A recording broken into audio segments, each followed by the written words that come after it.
GMTV show number 74. Here we go.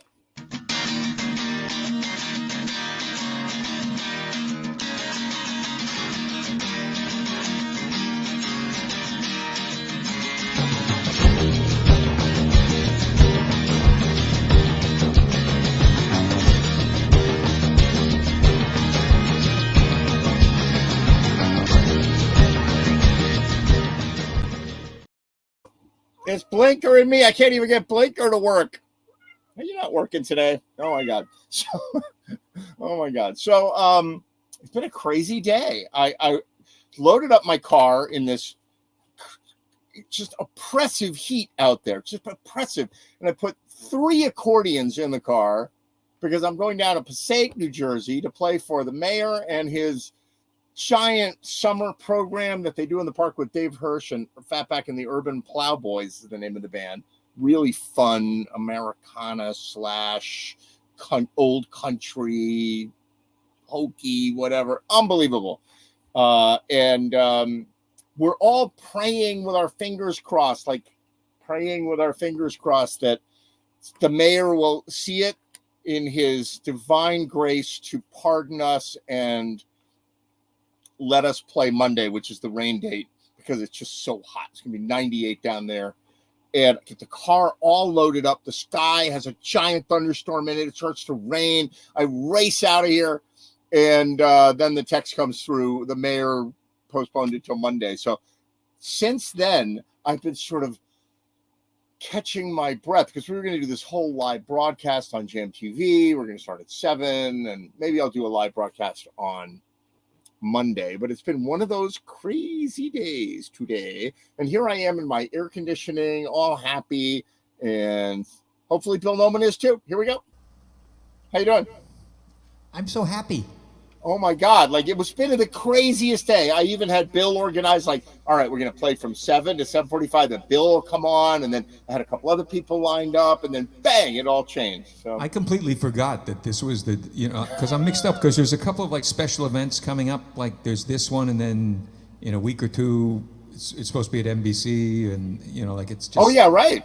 Through 26, like, we're doing it at NBC. Yeah. So anyway, it's all good. We're back to normal. Never mind.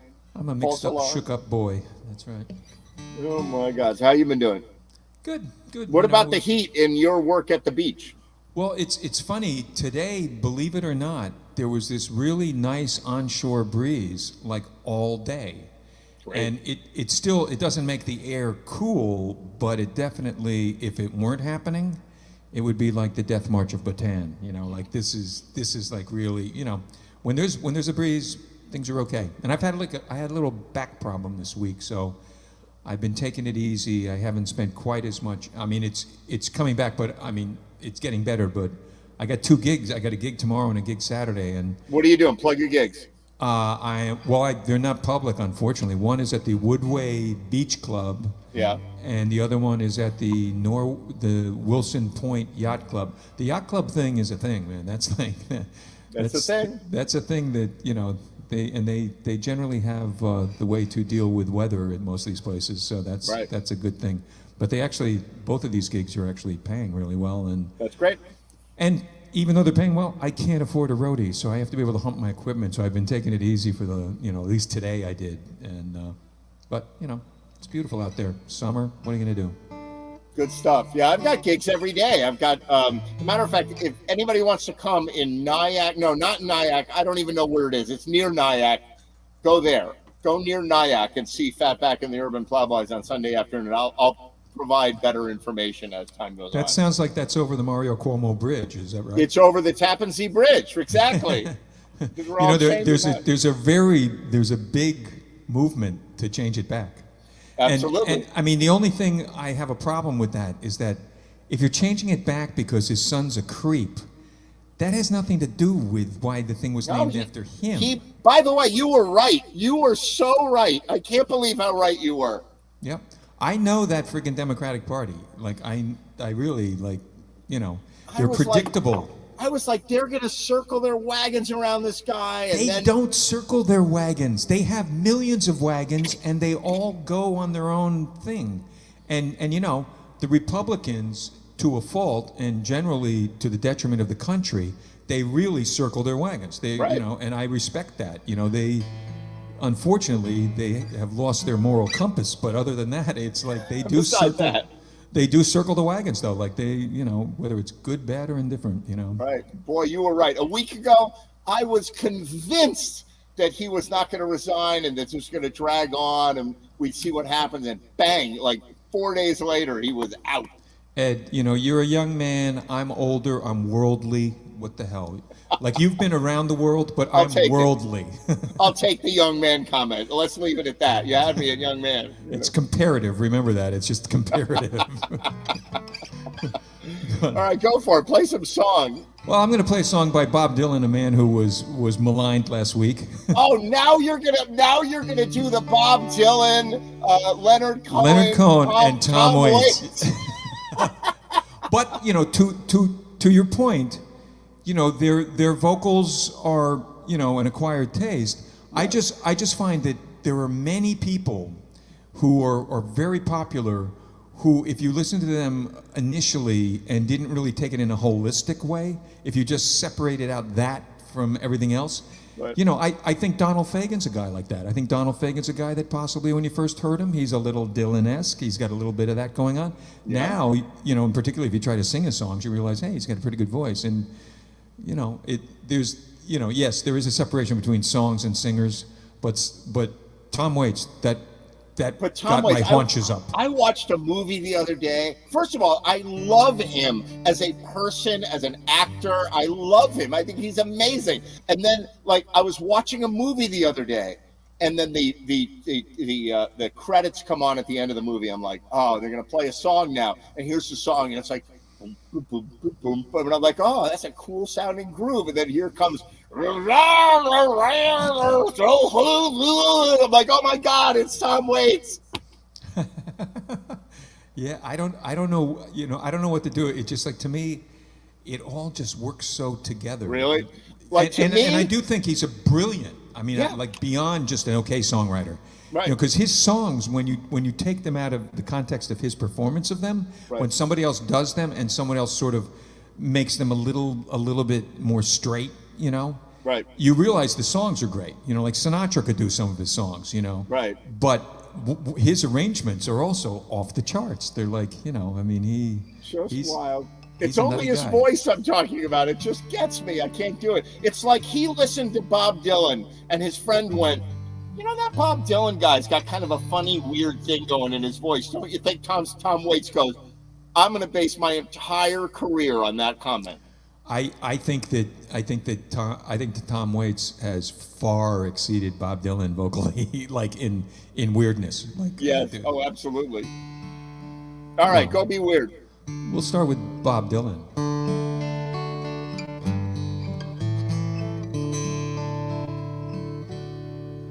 Nobody feels any pain tonight as I stand inside the rain. Everybody knows that baby's got new clothes, but lately I see her ribbons and her bows have fallen from her curls. She takes just like a woman. Yes, she does. She makes love just like a woman. And she aches just like a woman. But she breaks just like a little girl.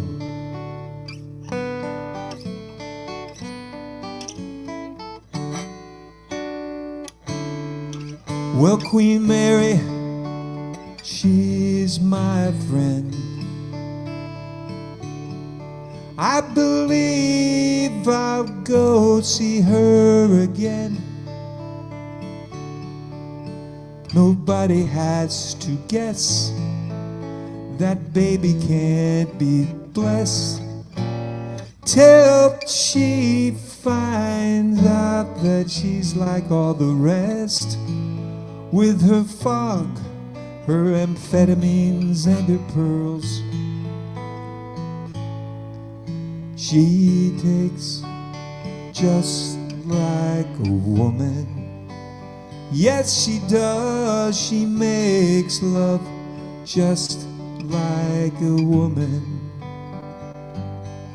And she aches just like a woman. But she breaks just like a little girl. It was raining from the first. I was dying there of thirst, so I came in here.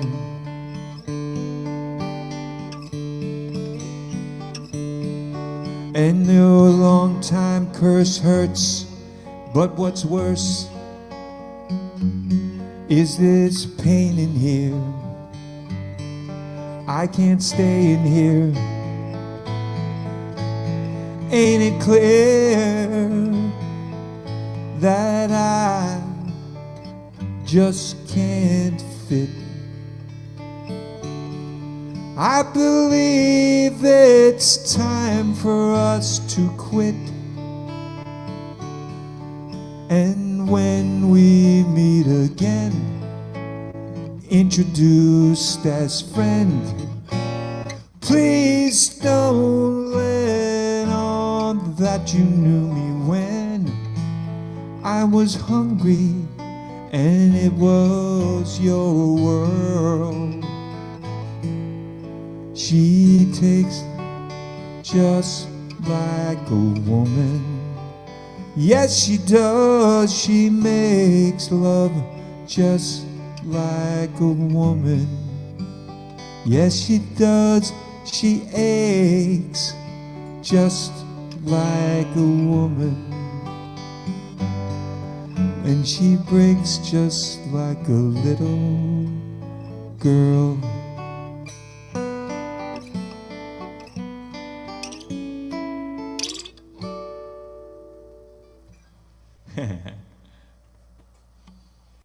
Yeah, don't laugh like that. That was great. I really enjoyed that.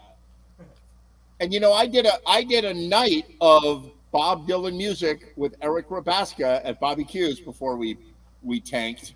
It was. I know. I wanted to great. go to that. I want to do some Bob Dylan with Eric Rabaski. He's got a Bob Dylan album out of him doing Bob Dylan music. I'll send you a link to it. It's Eric. He's a very talented guy. And when he said it to me, I was like, "Oh, you ought to do a Bob Dylan night. That sounds great. Yeah." You're a hater.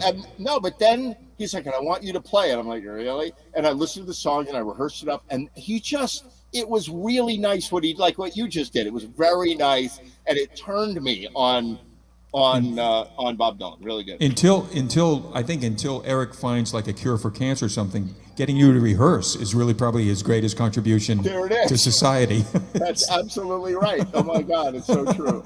So that's what it takes. Yeah, but I'm still threatening at some point when we're close to playing together. Well, you know what? Maybe it could happen at Norwalk Boat Club on possibly. the 26th. Oh yeah. But there's all those things that I keep wanting to do with like accordion, you know. Yeah, or melodica, like accordion. Send them over. I will listen to them and see if I can. Tex-Mex. I want to get you into like a conjunto kind of thing. You know? Well, you know, I was. I probably said this on the show once. I pulled into Austin, Texas, on my motorcycle, and I looked like Facebook tells you what's going on, and they said, "Oh, by the way, at the State House or whatever, there is the Texas Accordion Championships." Wow. And I was like, what? So I pull up, and it's like Zydeco, and then genres that I don't know well, like Tex-Mex, more Mexican, more German, and because a lot of Germans in Texas, you know, who knew? Well, it's you know, and it's very when you hear like, you know, take a band like Los Lobos that has very, very talented you know, acoustic instrument players, you know, accordion players in the band. You know, these guys can really play. They can play like the guitarra and, you know, all of those kind of real natural instruments. And it's like, it's so close to polka, you know, like Tex-Mex is so close to polka, and Yep. I don't know what came first. I mean, honestly, or it may have happened independently, and then. Well, I don't know if you know, but the Austrian music, the Oompa music, Yep. right? Yeah. That music, there was a German emperor of Mexico for like 2 weeks until they killed him. Like they got installed, and then they. Well, it was just too killed much him. polka music. It was too. They No, couldn't take and it. he brought that that royal family connection between Right. Austria and Spain and Mexico brought that Oompa music down there for long enough where it still survives in Mexican music. That's fascinating. It's like this is a different show, but the show just about when foreign people married, like back in the day. Yeah. Like okay, the Queen of Brussels is marrying the King of the Earl of Sussex. And That's it's it. like why? And it's like crazy. But And that's what they did, and they sent cultural things between the countries. And so, I don't know what Austria got, but Mexico got Oompa bands and that accordion thing, and Hohner sold accordions all over Mexico. And that became a Austria thing. got a deal to get Hitler out of that one. So There it it is, was, right. it was a future draft pick, which ended He up was being Adolf Mexican. Hitler. Hitler was Mexican. Little known fact, The funny thing about Hitler, the guy was a painter. If just some people had bought his paintings, the whole thing might have turned out differently. There you go. That's it. Yeah, because he was a great guy, except for that stuff he did. Except for that, Boy. it was okay. Thank God this is just practice and it's not on air yet. Thank God. Yeah, exactly. Because you just ended up in Facebook jail. Hey, Hitler, he wasn't a bad guy. He was a great guy, except for that stuff he did. Like Louis C.K., right? He was like Adolf Hitler and Ray Charles, right?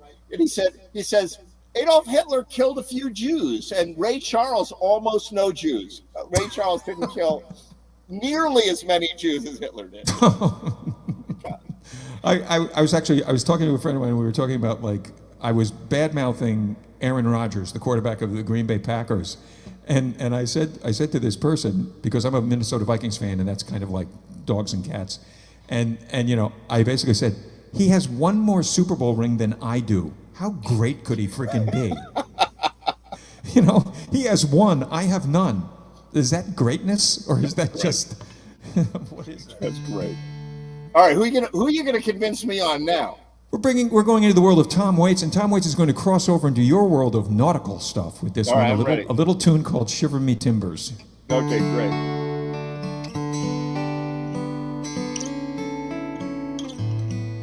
Well, I'm leaving my family, leaving all my friends. My body is home, my heart's in the wind. Where clouds are like headlines on a new front page sky.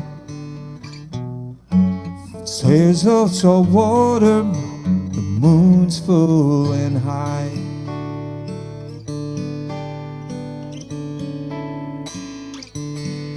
And I know Martin Eden is gonna be proud of me. And many before me been called to the sea, to be up in the crow's nest singing my say. Shiver me timbers, I'm sailing away.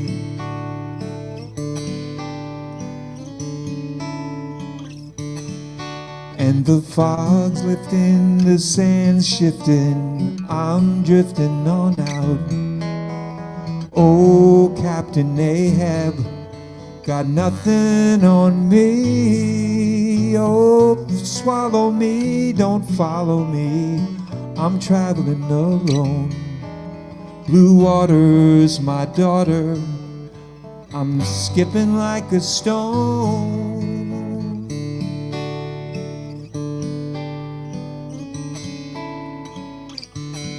So please call my missus, gotta tell her not to cry now, 'cause my goodbye is written by the moon and the sky. Nobody knows me, I can't fathom my staying, and shiver me timbers, I'm sailing away.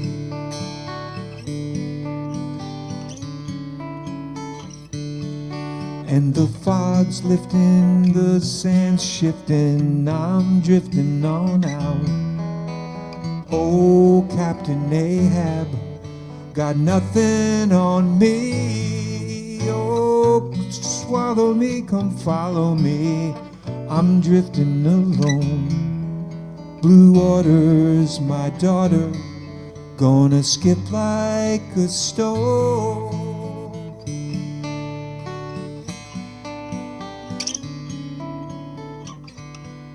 Well, I'm leaving my family, leaving all my friends. My body's at home, but my heart's in the wind. Where clouds are like headlines on a new front page sky. My tears are salt water, the moon's filling high.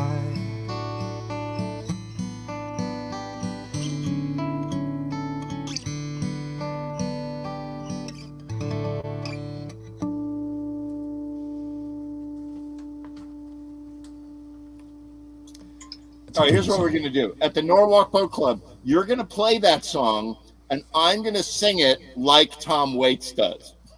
You know what? I think entertainment history will be made that night. I just want to be part of that. To me, it's kind of like being George at the height of Beatlemania. You're just kind of drifting along with the whole thing, and later on, maybe you'll get validated. But at that moment in time, it's about John and Paul. You do that so nicely that I listen to that song and I go, if I listen to the Tom Waits version right now, I will punch my computer. Like, I know it. I'll be like, yeah, I tell you. Yeah, it's absolutely an acquired taste, because honestly, at first I might have thought it was weird as well, but then the songs just killed me. And it's hard to knock the guy who wrote the songs, because there's something interpretive there that, no one's going to do it better than him. They're only going to do it different than him. Right. And so now let me say something else that will make you bristle. I know I say things that make you bristle. I know, right? Okay. I swear to you, I don't know why this is, right? So I hear songs, I listen to like music that I do, and I think what's happening in my brain is a little Rain Man like I'll listen to songs, and if they change one little note in the mastering, I'm like, oh, there it is, they changed. I've got the feel, the bass, the engineering, the music. I don't listen to the lyrics. That is just a shame. I don't. I play in a band, and I do it 400 times, the song, and the 400th time I go, wait, what is he singing about? Oh, that's weird. In some cases, it like if you're playing like in a dance band, okay? Which I was, yeah. To me, I don't hold your feet to the coals for not wanting to hear play that funky music, White Boy, as a lyric. It doesn't it doesn't really matter, but. The rest of I also too, just even from an engineering point of view, the stuff that was done at a certain time, and again we're going to revert back to I'm the old guy and you're like young relative to me, Yes. The things that would be considered clams today that were like clams with pearls in them back in the day. Back in the day, Mary Clayton's voice breaking in Give Me Shelter is what made that song awesome. Right. Today, she'd be auto-tuned. Oh, absolutely, yeah. Today, they would just get rid of it. That's not perfection. I listen to the Bee Gees, and I say, there's no way that whether you like them or not, and their dumb haircuts, there's no way that they could sing that so perfectly in the studio before auto-tune, but they did. And yeah, I mean, I just saw a quote today from Brian Wilson, who knows as much about harmony as anybody in the world, talking about the Bee Gees, because I guess he inducted them into the Hall of Fame.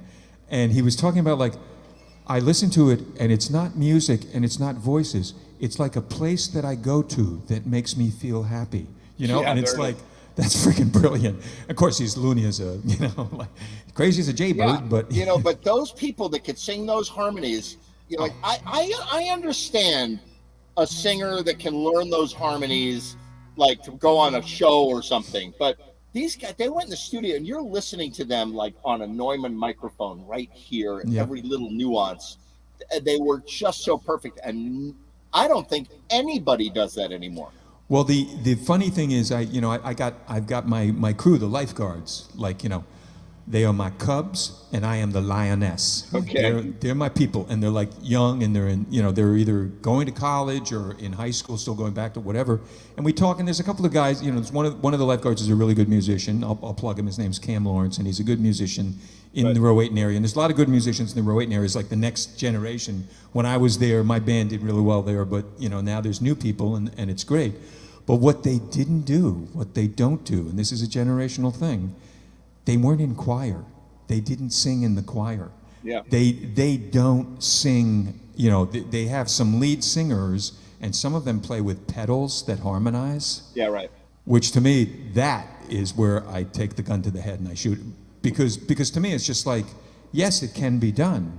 That doesn't mean it should be done. And honestly, I was talking to this guy, Cam, and I was just saying to him, there was a moment in time where Crosby and Stills had some songs they were working on, and Graham Nash was in town trying to get out of the Hollies. He was sick of being in the Hollies, and he wanted he loved America. And he came there, and they sat reportedly, in Cass Elliot from the Mamas and the Papas, her backyard. And they sang this song, You Don't Have to Cry. In the morning, when you rise, do you think of me and how? It's a beautiful song, and they had like a little two-part. So they do it one time through, and Graham goes, do it again. And they do it again, and he throws like the Graham Nash thing to it. You either, in a band, either you have like somebody who sings like Graham Nash, or you have a woman in your band, like one or the other, and that's how you cover that thing. Right. And all I can think of is like that moment in time, what that must have sounded like, with the winds going through the hibiscus trees and the blah, blah, blah, and whatever canyon, Topanga, Tajunga, whatever, Right. But just what that sounded like, the timbre of people's voices, harmony is just so, and as I explained to the younger guys, it's more connective to human beings than just jamming Grateful Dead songs, that connects in a different way, but not in a like that kind of way. It works, but there was harmonies because people in our generation, people did sing in church. People went to church. At least when you were young, you went to church. Yep. And I sang in a boys' choir. Like the Vienna Boys Choir, the Swiss version of that. I sang in that when I was what was I? I was 10 years old. Was that before or after the operation? Exactly. I was an alto. Thank God. My voice had not cracked yet. And the guy who, I always say this, there's a guy, Joachim Siegheim is his name, and he's like, German royalty or whatever. This guy, he was the soprano, and he was like 9, and he was the soprano. And we were like, that son of a bitch, he gets all the really good things. He was doing Mendelssohn in cathedrals and stuff.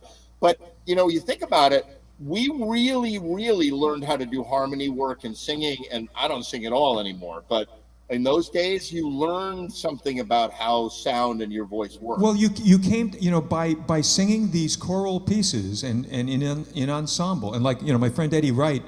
Eddie was like an uber singer because he was in like the small groups, the Madrigal Singers or the Green Witch Men or like whatever, like he was in that stuff. I was in like just the basic choirs, Right. But you came to understand what soprano, alto, tenor, and bass mean. Absolutely. I was in a group called the Kent Tones at Kent School, and we used to go around and we would sing, one singular sensation and like, whatever, not that's even a that. Video I want. Oh my God, in our blue blazers with our white pants, and like we did barbershop, like. Yeah, my wife was in a group that was a sister group to the Whiffenpoofs of Yale. And she went to Connecticut College, and they had like this band called this vocal band called the Schwiffs. And they did this stuff, and she has some recordings, and I listened to it, and it's like, it's friggin' harmony. And it's like you learned how to sing harmony. And the songs were all kind of like, let there be peace on earth and let it begin with me, But it's all this harmony, and it came naturally. And then your role models, my musical role models were the Everly Brothers, and it's like, Right. there was the Louvin brothers first. The Everlys got it from the Louvins. I didn't discover the Louvins until much later, but the Everlys, 2-part harmony. John and Paul were listening hard to that shit, Right. And that's where they got Beatles 6 and Beatles 65. That came straight out of that. Right. And it is a tradition that's somewhat been clipped right now. It's not That's right. really. And it's, I don't know, is chorus not hip anymore? Have music It was programs never been hip. It was never hip. No, but you know what? It wasn't embarrassing though either. Like Right. you didn't see, and has it been defunded? Is it because there aren't as many choruses or? People aren't going to church, I guess. I don't know what the Well, I answer mean, is. I never did it in church because I was just afraid that if I dropped the sheet music, something bad would happen. Like, Right. oh no, Father O'Connor, no. All right, do one more song. Do one more on that cheery note. Do one more song, and we got Ray Simonelli coming on. I've heard of him. All right, I'm going to do. This That isn't guy. really an end type song, but I'm going to do a Leonard Cohen song here. Like a bird on a wire, like a drunk in a midnight choir, I have tried in my way to be free. Like a worm on a hook, like a knight from an old-fashioned book, I have saved all my ribbons for thee. It went medieval. And if I have been unkind, I hope that you just let it go by. And if I have been untrue,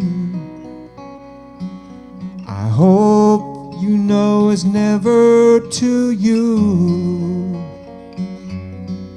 Like a baby stillborn, like a beast with his horn, I have torn everyone reach out for me.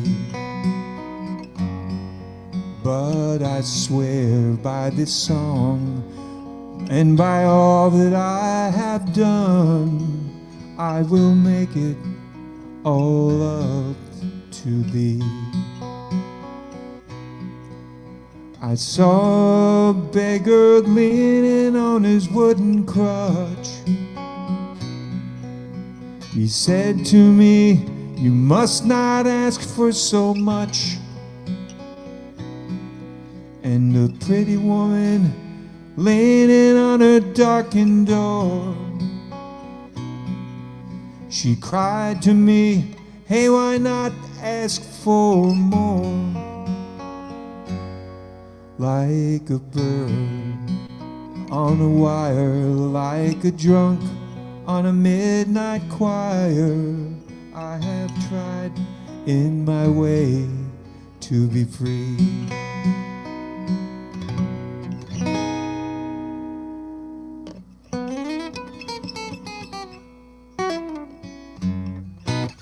Nice, very nice, very nice. And I want you to know that was prepared a scant 20 minutes before. Fantastic. Because I only need Joe Cocker's version. Joe Cocker's version is somewhat different than Leonard Cohen's. That was great. Really, really great too. All right, you convinced me. Those guys are awesome. They're awesome. Well, but that isn't even the point you were making. So what does it matter? So I get in a lot of trouble when I say I don't like things, especially I go on Facebook and I'm like, I don't like chicken noodle soup. And then people are like, I knew you would bristle when I said I didn't like Tom Waits. But I love Tom Waits. I just can't stand to listen to him sing. I want to murder him, But other than that, I love him. You hate him, but you love him. If loving a guy means you want to murder him, God forbid if you hate someone.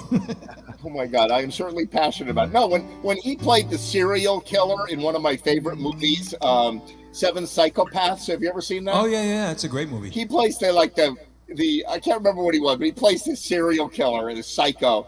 And he's got this rabbit, and he's like, I love him. He's so great because he can do that kind of stuff. But any movie with Tom Waits, Christopher Walken, and Sam Rockwell, like you're off to a really good start right there. Perfect. So all right. You nailed it about Andrew Cuomo last week. What's going to happen with the COVID now? We are going to have a little fallback here. You know, it's gonna go back to something, and the tragic thing is that we're still having the same discussion we were having on day one of this thing. Yes, we are. We are. So that dooms us to not really killing this. You know, like we're never going to kill this. We are going to either find something. Well, it doesn't matter if we find the thing that cures it and no one will take it. What's the difference? You know, but you know, there are some people. You know, there was this one conservative radio show guy who was anti-vax, blah blah blah, and he just died. This was like last week or maybe at the beginning of this week, and right. I didn't really know the guy because that's not my brand of vodka for radio listening. But right. You know, he at the end, as they often do, as little whiny bitches, when the end is near, they suddenly find their moral compass that had been lost, and suddenly it's like, everybody, you should vaccinate. Well, you know what? Fuck you. Yeah, but you know, I'm not even trying. I guess the context I'm looking at this whole thing, I know all the rhetoric and all that, but what I'm looking at is what's going to happen. I still have not returned to live music like I would like to, and we're all doing gigs here and there, and you're doing whatever. But what's going to happen? Are we all shut down again? But I mean, is anybody really working inside right now? Not really. I mean, I have a gig that if it rains, they're going to put us inside. But there's a lot of people. Yeah, you think they are? No, a lot of the blue collar trades, mechanics. No, I'm talking about music. He means music. Yeah. No, I mean like musicians. Like indoor gigs. Yeah, because I mean, a lot of the blue collar trades, people were wearing face masks anyway. You know, like I stripped the bottoms off skimmers one summer, and believe me, I was in a hazmat suit and everything. It was like lead paint. The whole freaking thing was just like. Yeah, no, I'm not talking about anybody else. I'm talking about live music, the stuff that we all do. Ouch. You know, I've got gigs this weekend outdoors. I'm in Greenwich Commons Park with Blues Patrol, shameless plug, tomorrow. And I'm with Soul Daddy at the Cole House Pizza on Saturday, indoors or outdoors, depending on rain. But by September, are they just going to say, a bunch of people are dying, it's over, no more live music? If you remember a year ago, I played outdoors. I could be wrong here, and maybe you know, Ray, but I don't know. But I think I played outdoors at Rory's in early December. I mean, like, we were just pushing as far as we could into playing outdoors because indoors wasn't happening. And I think we're a little bit in that situation right now. I'm not sure, but, you know, I don't know if there's going to be boosters. Sherry, I don't know. Sherry! What's up? I'm sitting in a car. I know. I had to bring you on the air in the middle of that. Like, we're trying to analyze COVID, and there's Sherry in a car, which is very random. Well, Dave went in to get some groceries, and now we're wearing masks everywhere we go. So I don't have a mask with me, so he went and he's in Stop and Shop. I don't know if you can see Stop and Shop or whatever. Anyway, he's in Stop and Shop, and I'm in the car. But I had to come on because I have declared myself to be the official Britney correspondent for Jam TV, and her father is agreed to step down as her conservator. Yay! Oh my God! So free Britney. Britney is free, and so. But it's weird because they're talking about a transition to a new conservator, but I'm not sure why she needs to be conserved at all. You know, this is one of those moments where it's like, where were you when you heard that Britney's conservatorship has been turned over? Oh my God! I was on. This is like when Kennedy got shot. This is unbelievable. You know. Oh my God! Like, I'm blind. Because who is that? That's Jonathan Ben. Oh my God. Hi, Jonathan. Hey guys, how you doing? Can you hear me? I can't. I'm used to doing Jam TV on a laptop, and I'm doing it on my cell phone now. And I'm like, awesome. Who are you people? Me too. We're nobody. Well, this is fun, but I got to get Ray Simonelli into his car off to his jam that he's going He's to. fuming. I can see right now because Ray is one of the most emotional players we've ever seen. And look at him. He's fuming. Yes. That's Ray fuming. Calm down, Ray. I need to calm down. I got know, anger this is issues. such a wild, Clearly. a wild bunch over here. Everybody hang out if you can. Ray Simonelli playing. What are you going to do for us? How you doing, by the way? I'm going to do a Beatles tune. All right. Take it away. All right.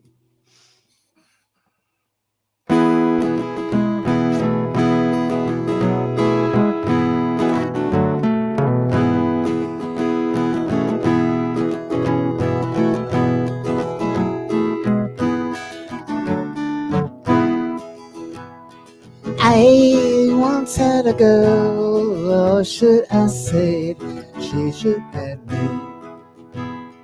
She showed me her room, isn't it good, Norwegian wood. She asked me to stay and she told me to sit anywhere. And I looked around and I noticed there wasn't a chair. I sat on the rug, biding my time, drinking her wine. We talked until 2, and then she said, it's time to go.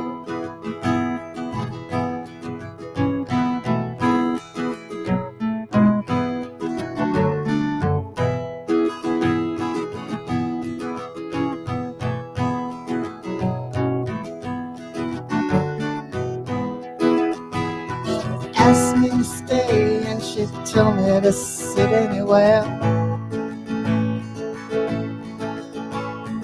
I looked around and she told me there wasn't a chair. And when I awoke, I was alone, this bird had flown. So I lit a fire, isn't it good, Norwegian wood.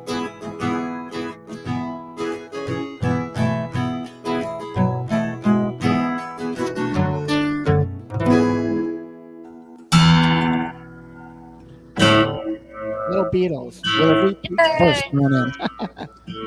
So is that the original key? Now. I don't know if you can see Dave. I don't know, maybe not. We're driving. He's driving. I'm on Jam TV. Hey, Dave. That was great, Ray. Thank you. Is that the original key, Ray? What's that? Is that the original key? Yeah. I know you're a stickler. For the original keys. Right? No, I don't mind. It just it just sounds. I like the tone in the original key better. You know. Good stuff. All I'll right, do what else one you more, gonna then do? I got to run, man. What are you gonna do, Ray? Neil Young. All right.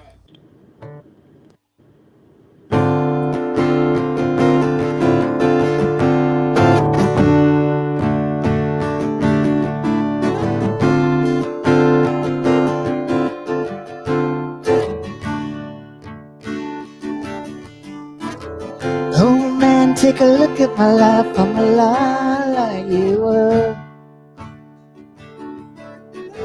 Whoa man, take a look at my life. I'm a lot like you were.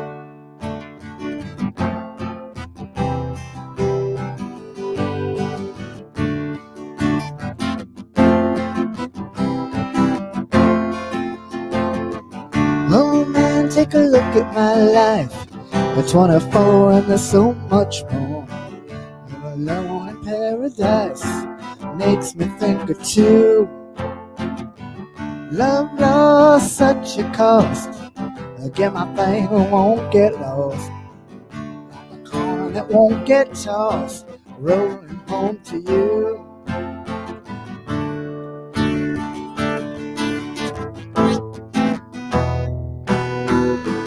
Oh man, take a look at my life. I'm a lot like you.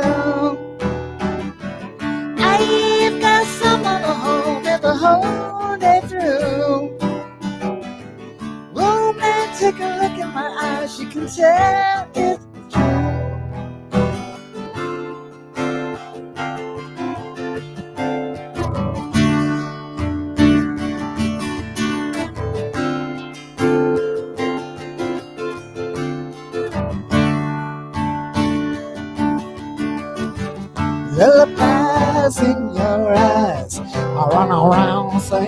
town. Doesn't mean that much to me, don't mean that much to you. I've been first and I've been last. I wanna have the time go past, but I'm coming home at last, coming home to you.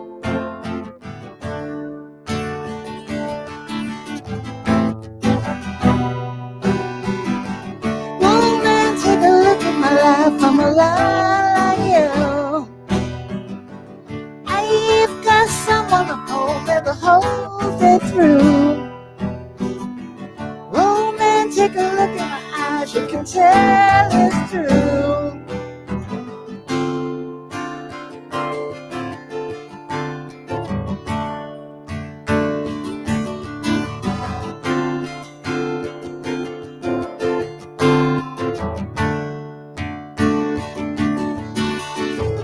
Woman, take a look at my life, I'm alive like you were. Woman, take a look at my life, I'm alive like you were.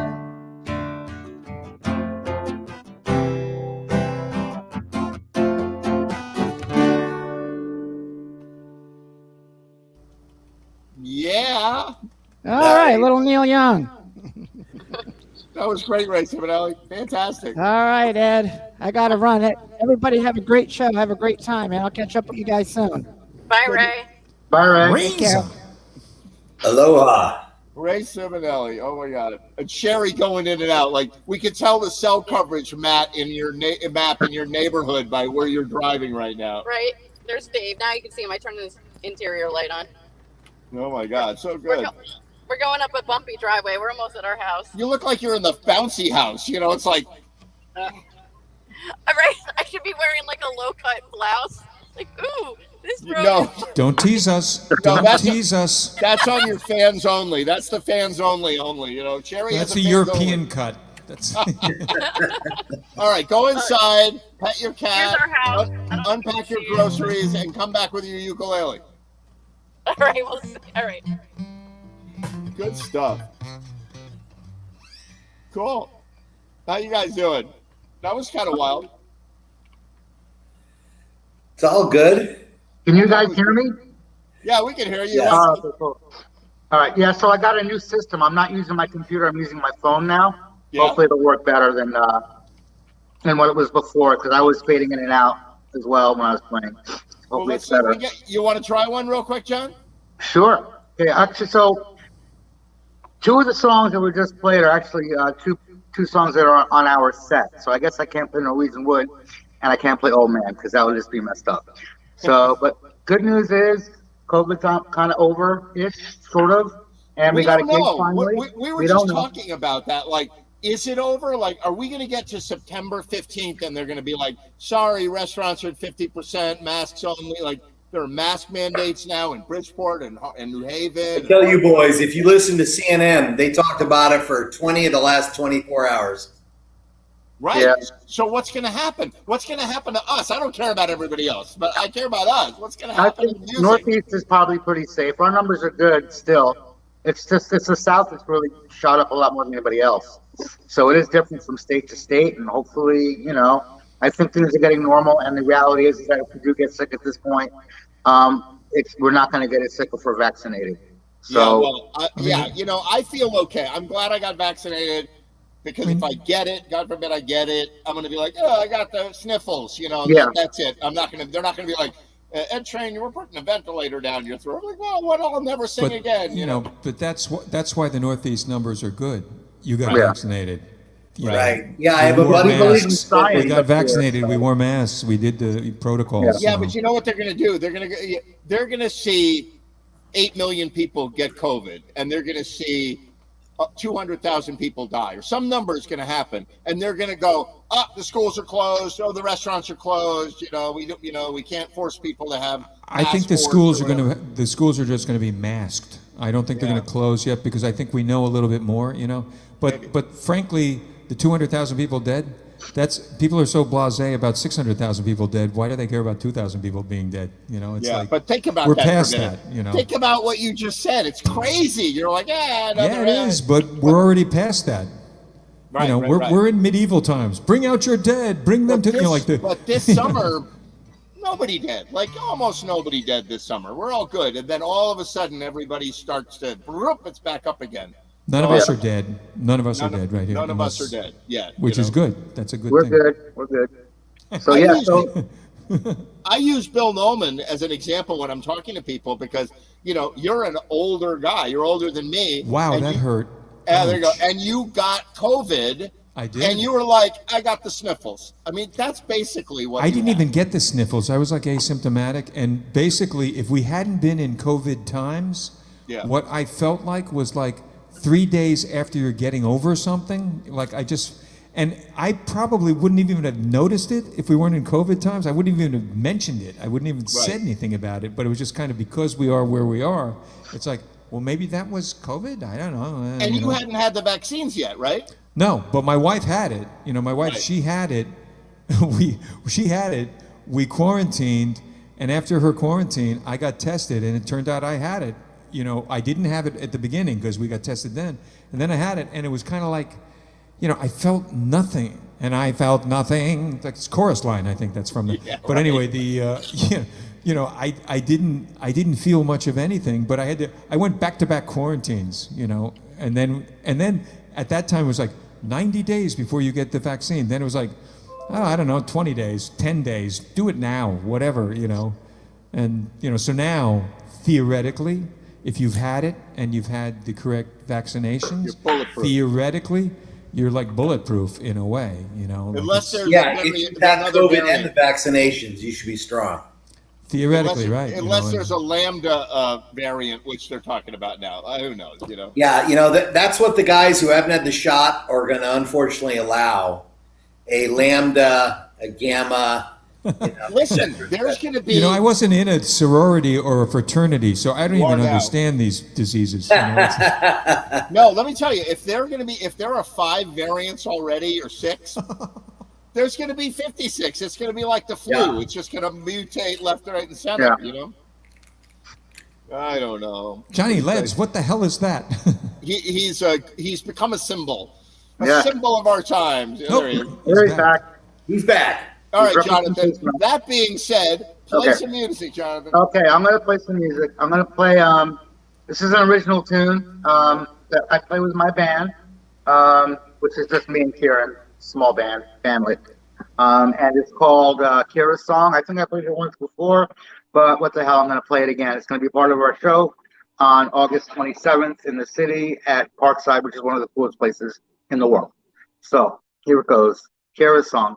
Oops, that's not Kira's Song. Ready?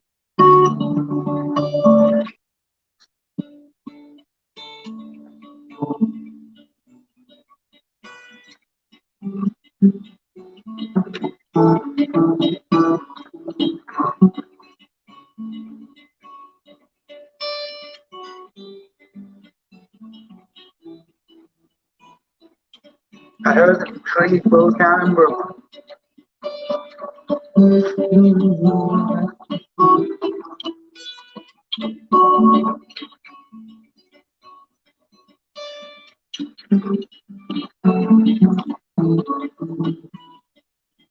There's a tree walk down in Brooklyn. See the flower in the shade and the heady hazy of verdant copse where that blossom had been made. There's a park down in Brooklyn, place I thought we'd meet someday.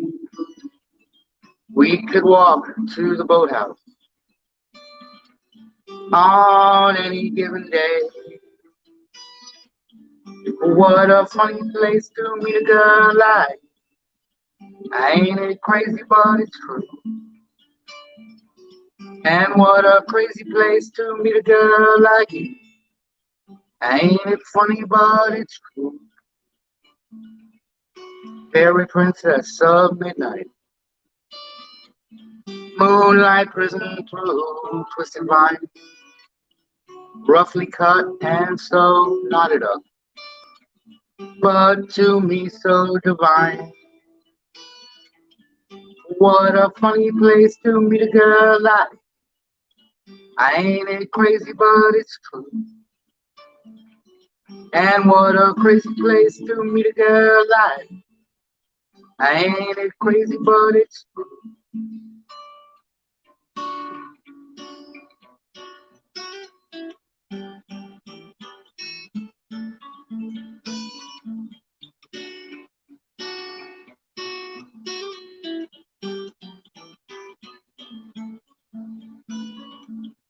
Now I'm all alone, down in Brooklyn, staring through my kitchen's shuttered blinds. It's just so far away and it's killing me. So cruel and so unkind. I guess that blue's past its season, and it's twilight past its day. But that's the way of such sweet things. They bring joy but never stay. What a funny place to meet a girl like. Ain't it crazy, but it's true. And what a crazy place to meet a girl like.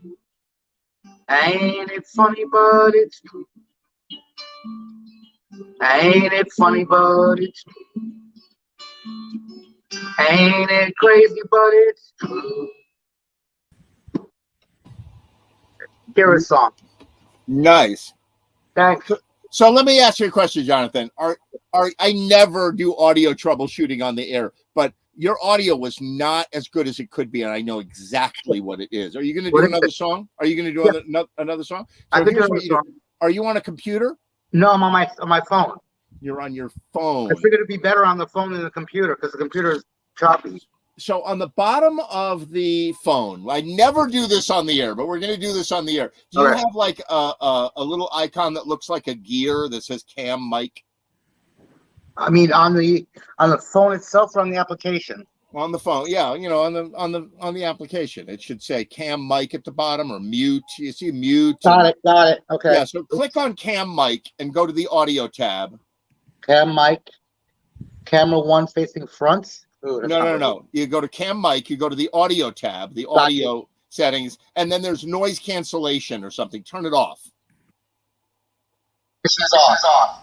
Yeah, so it's gonna echo and do all kinds of gross stuff. But now we're gonna hear you well. So why don't you go do that song? Okay. Because now you're gonna sound a lot better. Okay, hold on. Where am I? Where are you guys? And I apologize to the audience for this, but you know, it's a tricky thing. The noise cancellation completely messes up what you're doing. What you really should do is have headphones, so that it doesn't pick up and all that. But give it a try. Turn your volume down also. Oh, now we lost it. Oh well, no good deed goes unpunished. That was your fault, Ed. I know. He'll come back on. You want to do one in the meantime? Sure, I can. Yeah. How you doing, by the way? The Kentucky heard them. Your summer's going okay? Uh-oh, we're losing video? Yeah, you're choppy. I think your internet's not that great. Oh, come on. I got you. Let me double check. There you go. I'm using my rockin' new Wi-Fi 6. Oh, yeah? Yeah, it should work.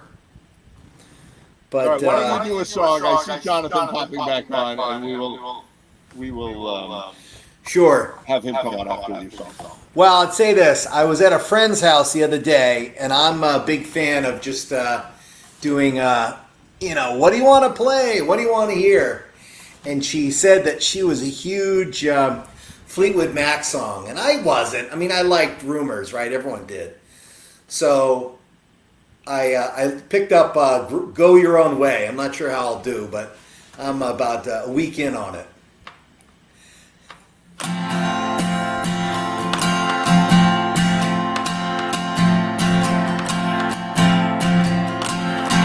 Loving you isn't the right thing to do. How can I ever change the things I feel? If I could give you my world? How can I when you won't take it from me? You can go your own way. You can go your own way. You can call it another lonely day. You can go your own way. Go your own way.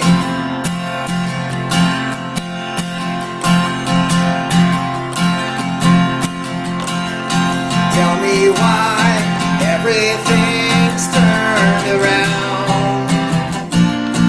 Backing up, shacking up is all you wanna do. If I could, maybe I'd give you my world. Open up, everything's waiting for you. You can go your own way. You can go your own way. You can call it another lonely day. You can go your own way. Go your own way.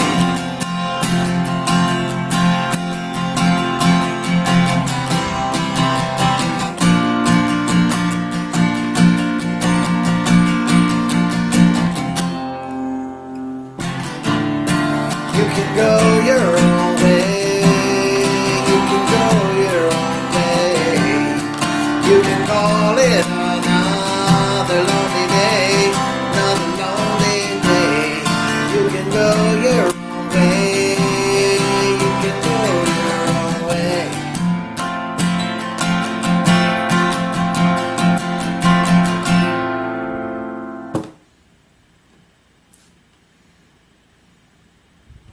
Nice.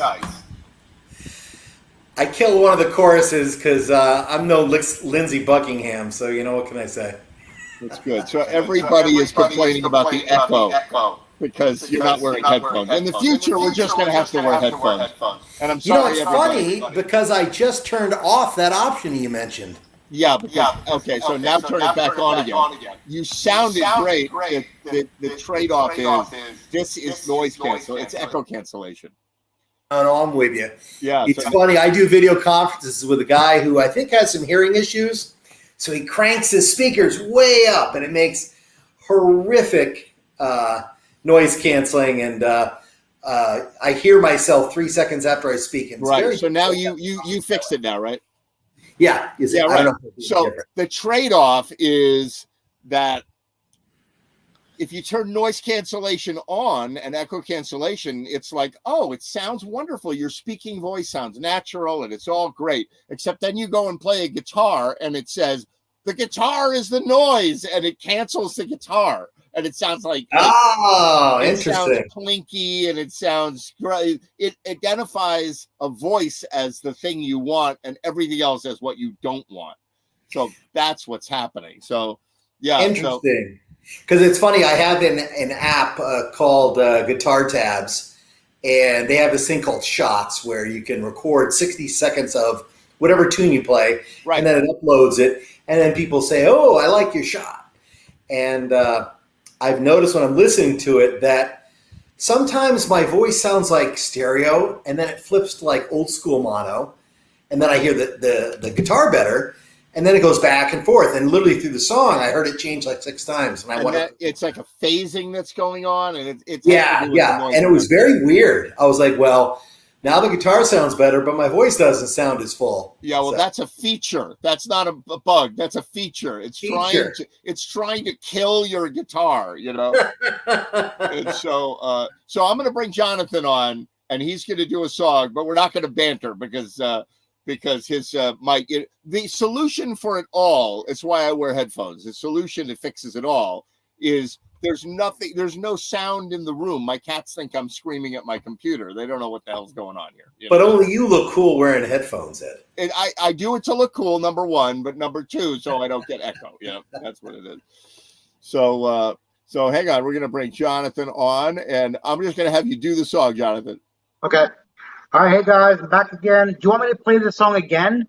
No, do what you're gonna do. Okay. What should I do? Okay, so let me think. What would be a good song to play? Let me tune first.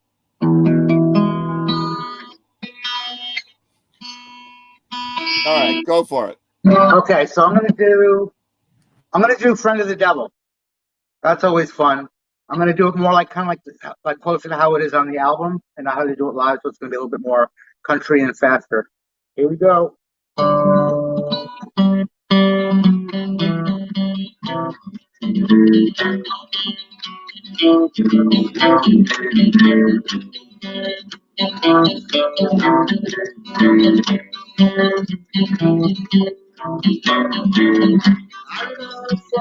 I was 12 and sleep at night till the morning came around. And I'm morning, but I take my time. Friend of a devil is a friend of mine. I get home before daylight, just might get some sleep tonight. And I ran into the devil, and he loaned me his $20. Spend the night in Utah in a cave up on the hill. I don't want but I take my time. Friend of a devil is a friend of mine. I get home before daylight, just might get some sleep tonight. And I ran down to the devil, and the devil from there took my $20 bill and slammed it in the air. And I'm rolling, but I take my time. Friend of a devil is a friend of mine. I get home before daylight, just might get some sleep tonight. And I got two reasons why I cry each and every night. One says sweet Anne Maria, see my heart's so lucky. Second one is prison baby, sheriff's on the trail. Taxes up to me, you know, I'll spend my life in jail. And I got a wife in Chino, baby, one in Cherokee. First one says she got my time, but it don't look like me. And I'm running, but I take my time. Friend of a devil is a friend of mine. I get home before daylight, just might get some sleep tonight.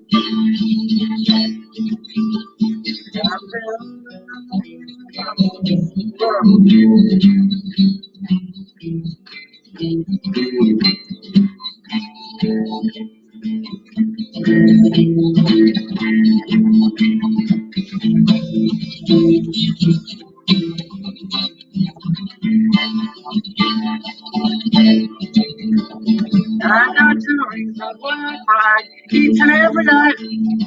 For two things he never me and gave my heart to life. Second one is prison baby, son on the trail. He got you go to me, you know, spend my life in jail.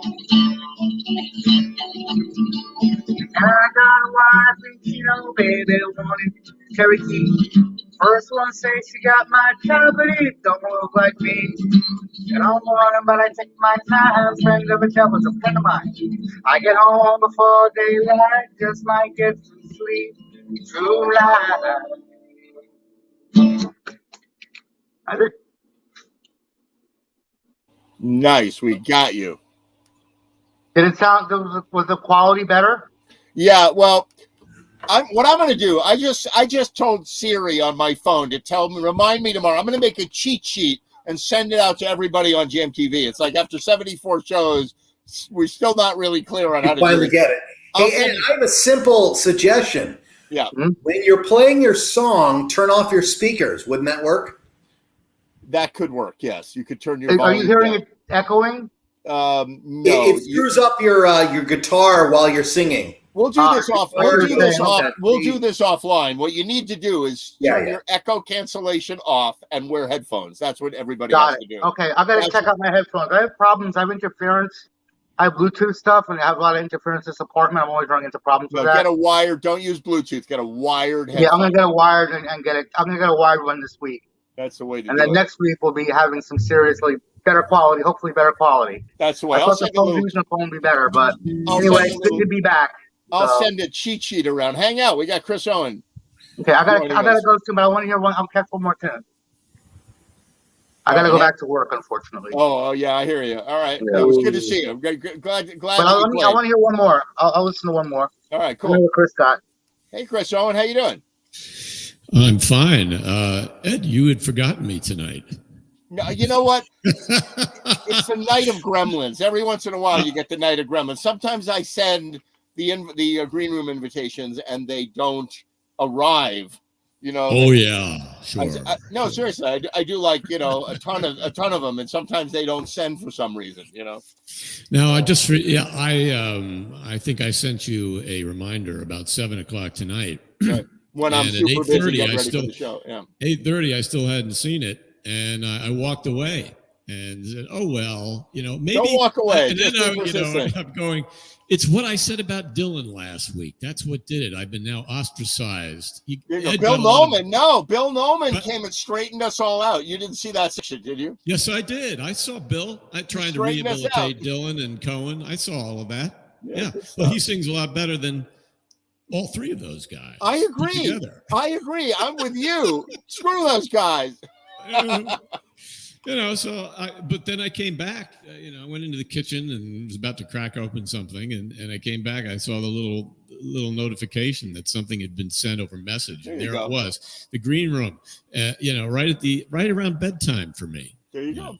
We Bill Noman, like to be on early. All Bill Noman did tonight was he played Bob Dylan, Leonard Cohen, and Tom Waits, and he took out the thing that I hate about all three of them and did it as a nice song, They're great songs. And, the whole thing started because my band did a Tom Waits song a couple of weeks ago called Downtown, which I still haven't heard Tom Waits' version of.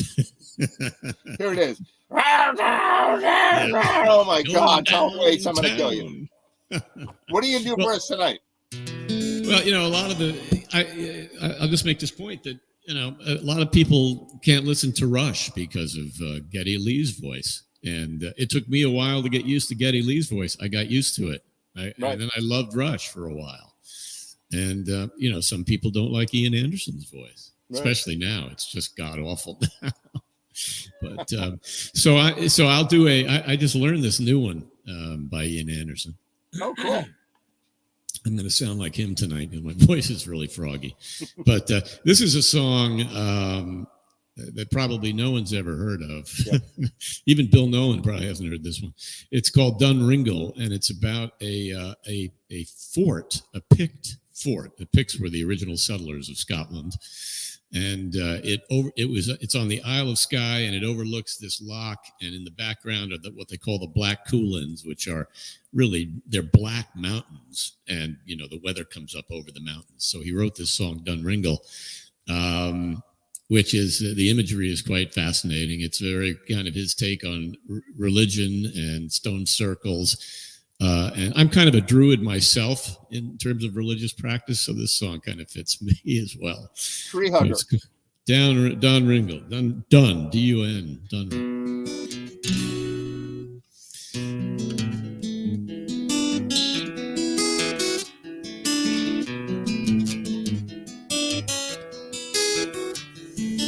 Clear light on a slick pond as I misdeal the day, slip the night from a shaved pack, make a marked card play, call twilight hours down from your heaven home, high above the highest bidder, for the good Lord's throne. In the wee hours I'll meet you down by Dunringle, and we'll watch the old gods play by Dunringle, by Dunringle. We'll wait in stone circles till the force comes through. Lie Minds join in faint discord as the storm watch brews. In a concert of kings as the white sea snaps at the heels of a soft prayer whisper. In the wee hours I'll meet you down by Dunringle, and we'll watch the old gods play. By Dunringle, by Dunringle, by Dunringle.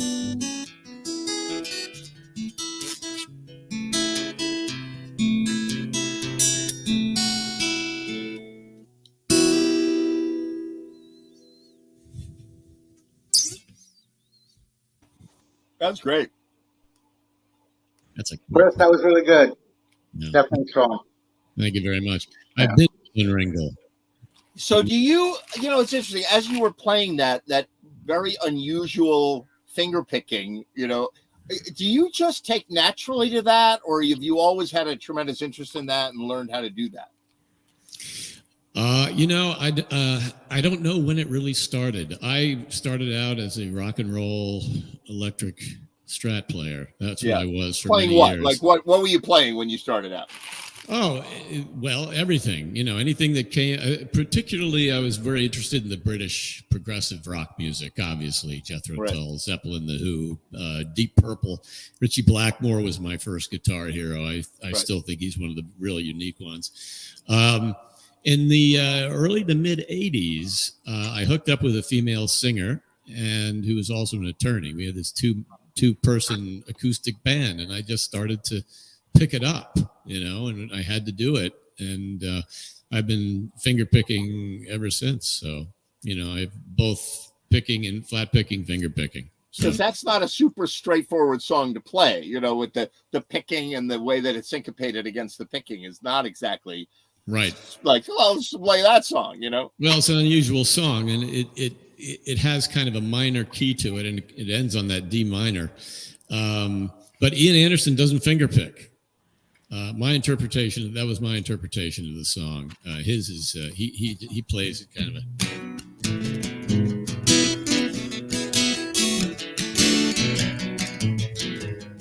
right, that kind of a thing. So I think it lends itself to finger picking, and if he could do it, he probably would. Done it that way. Tom Waits doesn't finger pick, does he? Yeah, Tom Waits doesn't finger pick. Finger picks on the tuba. No. How about Dylan? Does he finger pick? I see. That's Not so much. not so much. Yeah. Jerry does though, right? Yeah, Jerry does. He plays a lot of finger picking. He's also he's a really good, he's like a really good, like a bluegrass player too. Oh yeah, tremendous flat picker. And he's a good slide guitar player. He played slide guitar on Cosmic Sills Nash album also.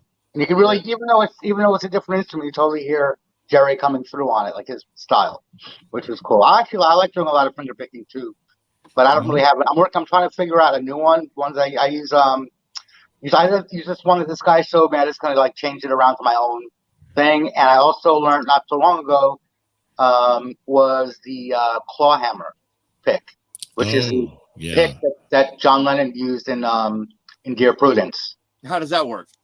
Hold on. That's who uses that technique is Mark Knopfler. Okay. Oh yeah, Sultans of Swing is all claw hammer finger picking. Yeah. claw hammer. That's cool. Yeah. Why is it called that? It's a way your banjo hand works. technique. Isn't it a banjo technique, Jonathan? I think it's originally a banjo technique, and it's called claw hammer because of the pattern shape makes your fingers go in a certain direction. Someone thought they look like a claw. But anyway, so basically what he does, and I don't know how they do it on banjo, but he does a drop D tuning. So it's I'm a little flat on the top.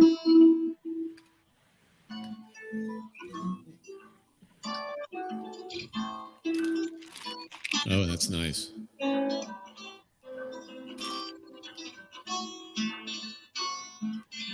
Right. So that's he learned that. He learned that from Donovan, of all people, because they went to India together in like 1958. And Pretty cool. Yeah. so basically, like it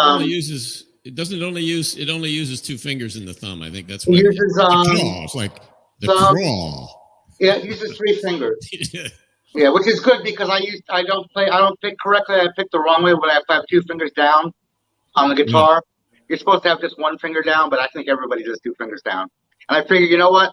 If Jerry can finger pick, and he's missing a finger on that hand, you can use 2 fingers down and play a little sloppily. It works. Yeah, definitely my hero. Anybody that can like get over something like that and become a great guitarist is pretty fucking impressive. So he's like him, Django, and Tony Iommi are my heroes. Not just because they're just great guitar players, but because they overcame, hand injuries and managed to still stay great players. Right. And Jerry overcame kind of a horrible voice. No, I don't think he did. But the thing is that he sang with Bob Weir, who's worse.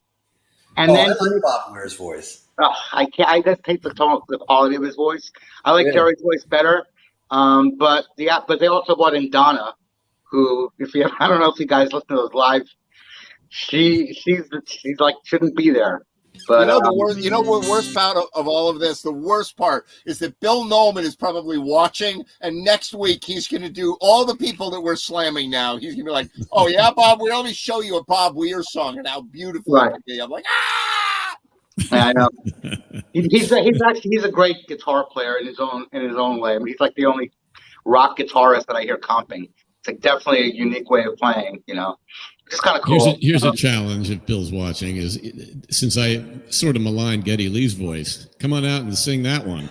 Do some of that, Bill Nolan. All right, Owen, I'll show you. Bill Nolan is the hero of all people with voices that people hate. That's gonna be. I'm gonna get him a shirt or something. That's right. You mean my wife? Oh my God, yeah. That's cool. Anyway, guys, I gotta run. Back to the grind. Good to see you, Jonathan. It was good to see you guys again. It's been a long time, and I'm glad I'm back on again. I'm glad you're back on. I'll see you guys soon. Next week, I'm going to try and get on. And like I said, we have a gig coming up at the Parkside in Lower East Side in Manhattan on the 27th, 9 o'clock on a Friday. Not bad. So go to it. Go do it if you're in New York. All right, man. I'll talk to you guys soon. Bye. Later. See you later. See you later. Cool. So what else are you going to do, Chris Owen? Well, I'll do a familiar tune now. All right. I like to pair an obscure one with the one people know. So this is Van Morrison, Crazy Love. Cool. I can hear her heartbeat for 1,000 miles, and the heavens open every time she smiles. And I come to her, that's where I belong. And I'm coming to her like a river strong. You give me love, love, love, love, crazy love. You give me love, love, love, love, crazy love. Fine sense of humor when I'm feeling low down. When I come to her, when the sun goes down, she takes away my trouble, takes away my grief. She takes away my heartache in the night like a thief. You give me love, love, love, love, crazy love. You give me love, love, love, love, crazy love. And I need her in the daytime, and I need her in the night, and I want to throw my arms around her, kiss her and hug her and kiss her and hug her tight. Oh yeah, when I'm returning from so far away, give me some sweet lovin', brightens up my day. Makes me righteous, yeah, she makes me feel whole. Yeah, she makes me mellow, right down to my soul. She give me love, love, love, love, crazy love. She give me love, love, love, love, crazy love. She give me love, love, love, love, crazy love. Give me love, love, love, love, crazy love.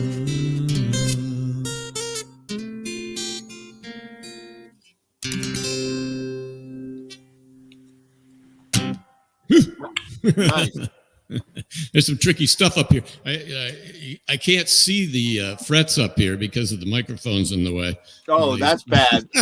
You're like, Well, I think it's up here somewhere. Yeah, there it is. Yeah, okay. Always amazes me when people just do it by feel, where they never look, they just all do it by feel. Yeah, I like the fretless bass. I mean, any of the stringed instruments, there are no frets, there's nothing. There's just feel and sound and ear. Right. No, even with people on fretted guitars, when they don't look, they're doing complicated chords. They're not looking. They reach for things, Right. Well, you do the same on the piano, Ed. You do the same thing. I do it. I've actually done shows where I'm playing with a band that I played with like 200, 300 times. And I'm like, I'm a little bored. We're doing the same material over and over again for 300 shows, right? So I would do I'm going to play the entire set without looking at the keyboard. And I would just have glasses on and I close my eyes and do the entire set without looking. It's a great, great practice. You're like Larry Bird when one day he decides to shoot left-handed the whole game. There it is. Right. Exactly. You just get bored. You're like, what can I do to make it interesting? I used to, I get in trouble for this. I play a keyboard, so it looks like a computer a little bit. And what I would do is not everybody had phones back in the olden days, right? So, people didn't have, iPhones before the iPhone 3 or 4. People didn't really have them. They were all flip phones. Yeah. And so I would put a piece of Velcro on the phone and I'd mount it to my keyboard. So it kind of looked like it was part of the keyboard. Right. So then during the show, I'd be on the phone, shopping on eBay and chatting with people while I'm playing. So I found out that with my left hand, my right brain and my left hand could do the phone and my left brain and my right hand could do the show. And so I would literally be playing solos and I'd be on eBay going, I'm going to buy that. And click, PayPal and whatever. And the drummer would look at me and be like, what are you doing, dude? And I'm like, I'm just shopping, Yeah, you're spending the money you're making right then and there. You think, I'm getting $150 for this gig, so I'm going to spend $150 before I even pack up tonight. Exactly. Yeah, that's good. That's what you call a zero-sum game. That's it. And I used to do that. I used to go, oh God, I just spent 3 times what I made on this gig. I just bought this, whatever it is, My father was I've told you, he's a musician, and he, organ, piano, all the keyboards, classical musician. And he just said, I'm looking at him, I'm going, this guy is just so incredible. And the musician, conservatory musician, records out. He was good. He was top of his profession. And he'd look at my guitar, he goes, how do you do that, man? How do you do? There's no keys on that thing. How do you explain? Where are the black keys? How do you play a flat? How do you play a sharp? He wasn't Scottish, but it just, he said, you amaze me. And I'm saying, get out. Yeah, right. No, I can't play a guitar to save my life. I pick up a guitar. I own a bunch of guitars because I'm like, one of these days there's going to be a pandemic and I'm going to have a lot of time and I'm going to learn how to play the guitar. I'm like, I sit down and I'm like, I can't figure out at all. It makes no sense to me. Yeah, it's just nothingness. But we do have little dots. See, and the dots don't mean anything. What do they really mean? I don't know. Without them, we'd be like, really? What would the world come to without the dots? We'd get used to it. But I mean, like you're talking about fretless instruments, you get used to anything. But yo, what's up, fellas? We need the dots. Jimmy, you have dots, right, on your bass? Oh, These have the pearl inlays, so No, those are better. Fancy. better. Yeah. Randy that's Stone has light up LEDs in his expensive bass. I'm like, did you buy that at Walmart? You know, like it's got like LEDs in the neck so he can like just glance over and see what he's doing. Nice. That's pretty sick. Because that's usually one of the challenges in a dark space. If you really have to look, if you don't know the song real well, if you know the song real well, you can play it with your eyes closed. But if it's a tough song and you really got to pay attention and it's dark, oops. Right. Am I on 7 or 8? So look at this thing. Yeah. This is an electric guitar, No and dots you on can that one. barely see the dots. There's no inlays. This is the problem. My nephew built me this, Yeah. and I said, "Why didn't you make bigger dots? You know, my prescription eyeglass prescription is getting weaker and weaker. I need bigger dots." And Right. he said, "Well, back then it was kind of like, you know, de minimis everything, you know." And I've played this out in a dark hall, and I can't see the dot, and I play. You know, the worst place you can play on a fretted instrument, and Jimmy could probably verify this, is a half step above or below where it should be. I mean, if you're a full step above, you can get right back to it pretty quick. Yeah, You tell your dad that's where the sharps and the flats are when you reach for the wrong fret. If it's a whole step above where you should be, you've got a better chance than a half step. And a half step is just, you're dead, man. That's right. Yeah. You can slide. You know, you become adept at sliding in and out. People ask me, because I solo a lot, right? And I have good soloing skills. And people are like, how do you play? How do you know what notes to play? I go, no. It has nothing to do with knowing what notes to play. It's having to do with knowing what notes not to play. That's right. That like I'm like, okay, we're in this key, and in this key, you better not freaking touch that note and that note and that note. And you can do pretty much anything else and recover, but there's certain notes you just stay away from. And that's mostly my theory of how you do it. Avoid Yeah, well, we have, you know, a lot of guitarists, especially blues players, get very dependent on what we call boxes on the guitar, pentatonic scales on a guitar like this. Is you're just playing boxes. Yes, boxes, boxes of 3 or boxes of 4, right? Yeah, and so it is a visual thing, and you know, the key to being a really good player is to be able to break out of that. You just can't, you know, it loses its soul. You know, if you just play in the boxes. And So I guess I'm just boxed up. We're boxed in and thinking out of the box. Maybe this all came from guitar players, but yeah, I mean, listen to a guy like Robin Ford, for instance, who plays the blues with a jazz feel, and he's just outside the box. I don't even think he sees he's outside the box. I don't even think he sees or thinks about boxes anymore. You know, it's a beautiful thing. Yeah, that's interesting. Yeah, so Jimmy came out because I sent him it is a message. I'm watching Yankees at Field of Dreams, so I was, you know, and he texted me saying, "Come on, I'm going to show a couple of those videos."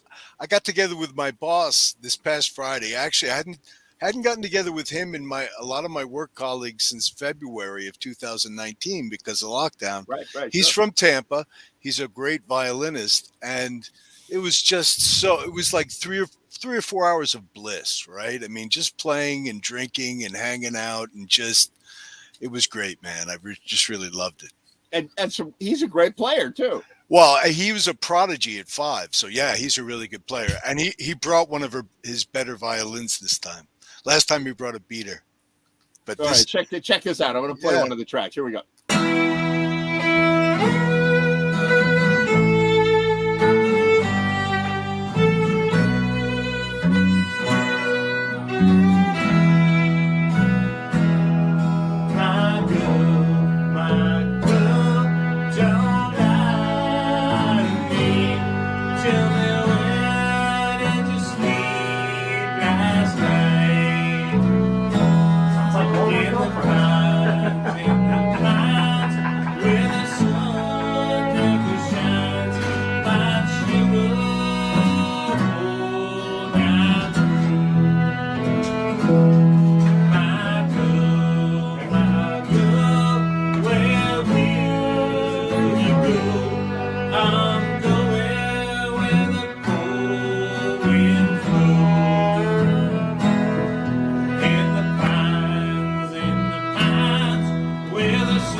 That was great.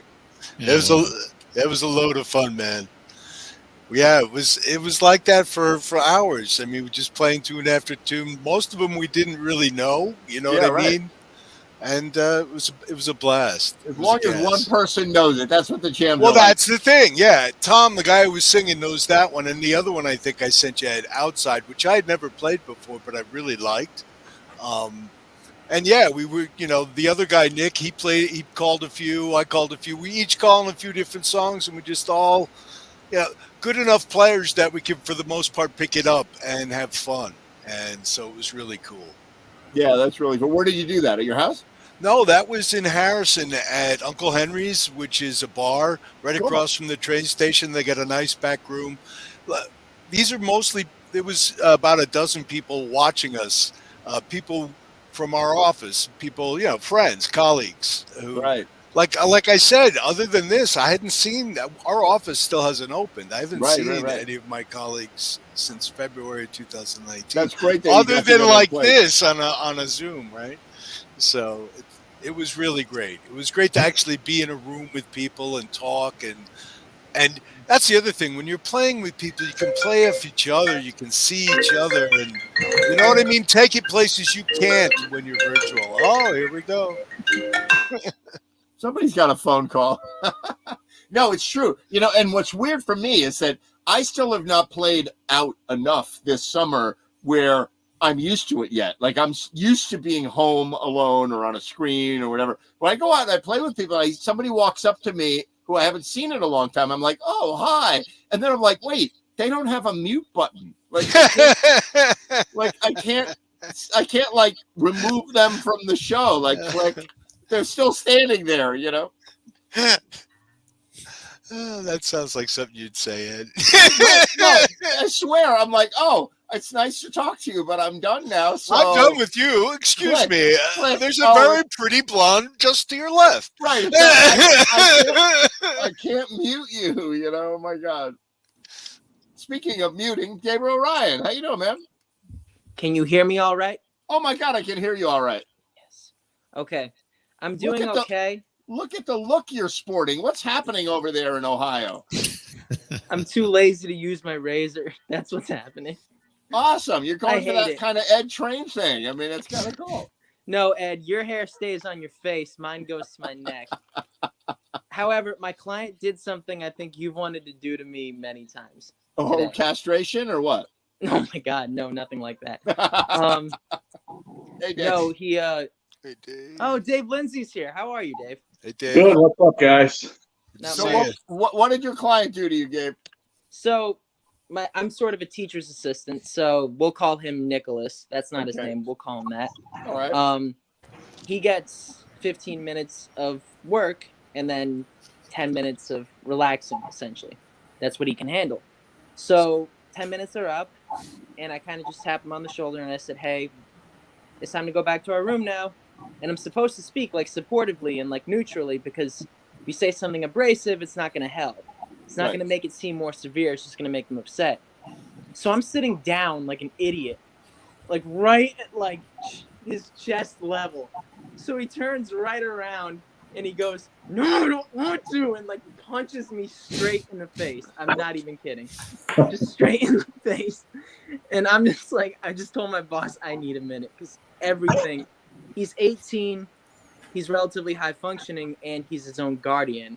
So I started having thoughts like, can I hit this kid? And then I'm like, I can't have those thoughts. I gotta get away from this. No, follow your training. Do not strike the client. No.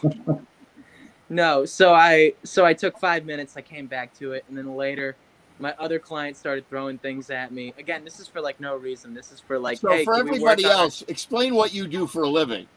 Oh, I work with people with behavioral problems, especially the intellectually disabled, but also just people with learning disabilities and such. But this isn't just that. This is people with behavioral problems, so it's like a combination of everything.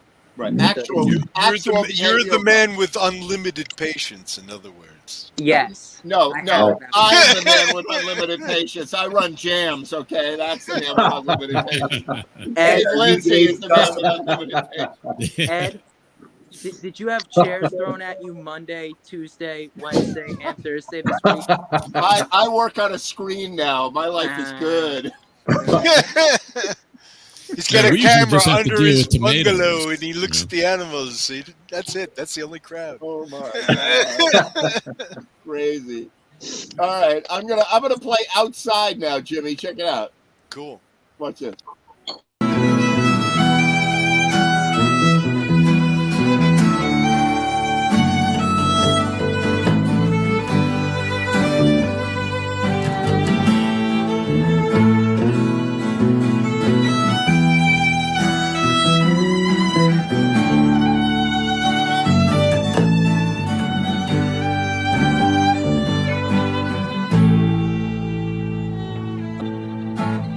I'm on the outside. I'm looking in. I can see through it. I see it all. It's time to go. Looking at me. I can see through it. I see it all.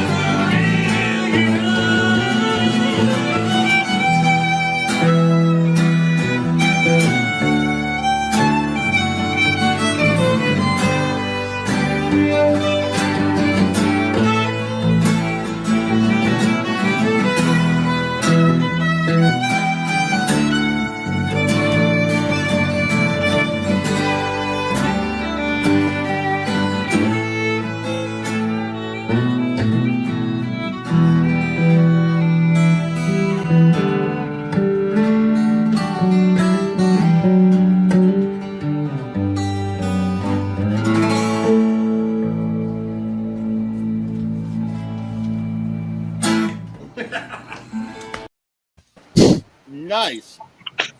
Thank you. Yeah. Yeah. It felt really good. I didn't really know the song, but it felt good. That's why you'll notice it cut there somewhere about a third of the way through. I had cut out. There's some part I messed up trying to go high. It's like, I'm cutting that out. But it was a lot of fun, man. Great song. Hey, I'd heard it before. I think that's why it was it was easy for me to play because I'd heard it and was familiar with it, but I'd never played it. You know what I mean? That's really cool.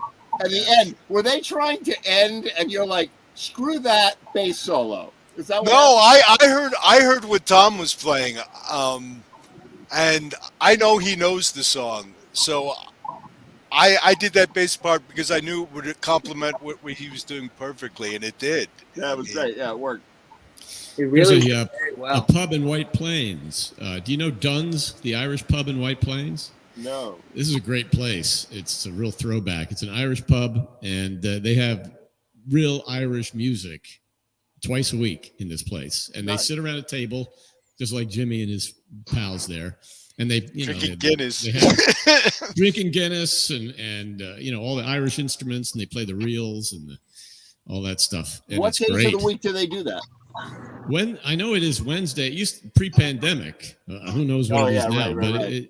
It was every Wednesday and every Saturday, I think. And I gotta go check play. that. I'd go with you sometime if great. you want to check that out. I would love to go yeah. do that. I lived in Waltham, Massachusetts, and there was a place. There was an Irish bar about, 5 blocks from where I lived. So I could literally go up there and they would have the same thing, like 2, 3, sometimes 4 players, Irish all afternoon on a Sunday. I could get shit faced and walk home. There you go. There's a place right near where I'm out in Pennsylvania. There's a place that has Irish music on Sunday. I haven't been yet, but I'm going to go. It's called Fealty, which is Irish for welcome. I will punch you in the face. That's what that's for. So. Welcome, I and should've will gone punch there. you in the face. Chris, And these aren't bands that come in there. They're just people who come and bring their instruments and they sit around the tables with their Guinness and they just play all night. It's just like it is in Ireland. That's what they do in Ireland, the Irish Right, pubs. right. They You do know, it in Scotland too. I've been Oh. to Edinburgh several times, and oh god, they'll play all night long. I did that. I was in Louisiana, in Lafayette, Louisiana, and so Lafayette, Louisiana is weird. They have Zydeco music is from there, right? And Yeah. so I I got down there, and the place that people told me to go, I went on Google to find out where it was and what the hours were, and it said Monday closed, Tuesday closed, Wednesday closed, Thursday closed, Friday closed, Sunday closed, Saturday open from 6 in the morning until 10 in the morning. I went, no, it's a mistake, right? This is a Zydeco place. They're not open Saturday morning. So I call them up, and I get them, and they say, yeah, we're open Saturday morning from 6 in the morning until 10 in the morning. I go, what are you talking about? They go, oh, Zydeco music, that's not for the nighttime. That's for breakfast. We have a Zydeco breakfast complete with whiskey and beer starting at 6 o'clock in the morning. So when people are out all night. That's the people who were partying until 4 a.m. and then the bars closed. Then they would get something to eat, and now they want to keep partying. And back in the day, we would stay in the bar. They'd close the door, turn off the register, wait an hour, turn the register back on, open the door. So I went and played at one of these things. I played with some famous Zydeco guy at this thing, and it was amazing. But then after that, they got like a schedule. After that, at like 10 or 11, they start the Irish music. You go to a different place, usually nearby, and then they have a circle and people playing different instruments. And when I brought my accordion and I played, that's cool. It was great. I got to start getting into that, the Irish music. I've been listening to Kale Nagale from WFUV. I still listen to it out here. Yep. When I'm doing my Food Not Bombs thing, and I really, really love it. I was gonna ask Chris, actually, do you listen to that kind of stuff in your free time? What's that? Do you listen to like Irish traditional music and Scottish traditional music? Yeah, I have. I've gone through periods where I've listened to the FUV, right? FUV has Saturdays, Sunday morning, it's all Irish. Saturdays or Sundays, yeah. And Fiona Ritchie's show, which I can't remember the name of, is Thistle great. That's and the more Shamrock. Scottish music. Yeah, Thistle and the Shamrock. Yeah, that stuff is great. Oh my God. Yeah. I sat in a little town in Scotland called Dunkeld when I was over there in the Perthshire area and played with Loose Moose. Was the name of the Scottish. They were a Scottish traditional band, and they had guitars on the wall. You just pull a guitar off the wall and you can play with them. That's cool. That's what they do in the pubs. They don't have 400 TVs around the walls like they do here in the States. Oh, God. And a lot of places in Europe, they don't have TVs at all, and they only get them when the football comes. Right. Yeah, and even then, they like to sit outside. When they're watching their football. But you're right. They don't have TVs everywhere. I guess probably in hotels and newer places, but most of the traditional places don't. Right. Because they actually know how to talk to each other.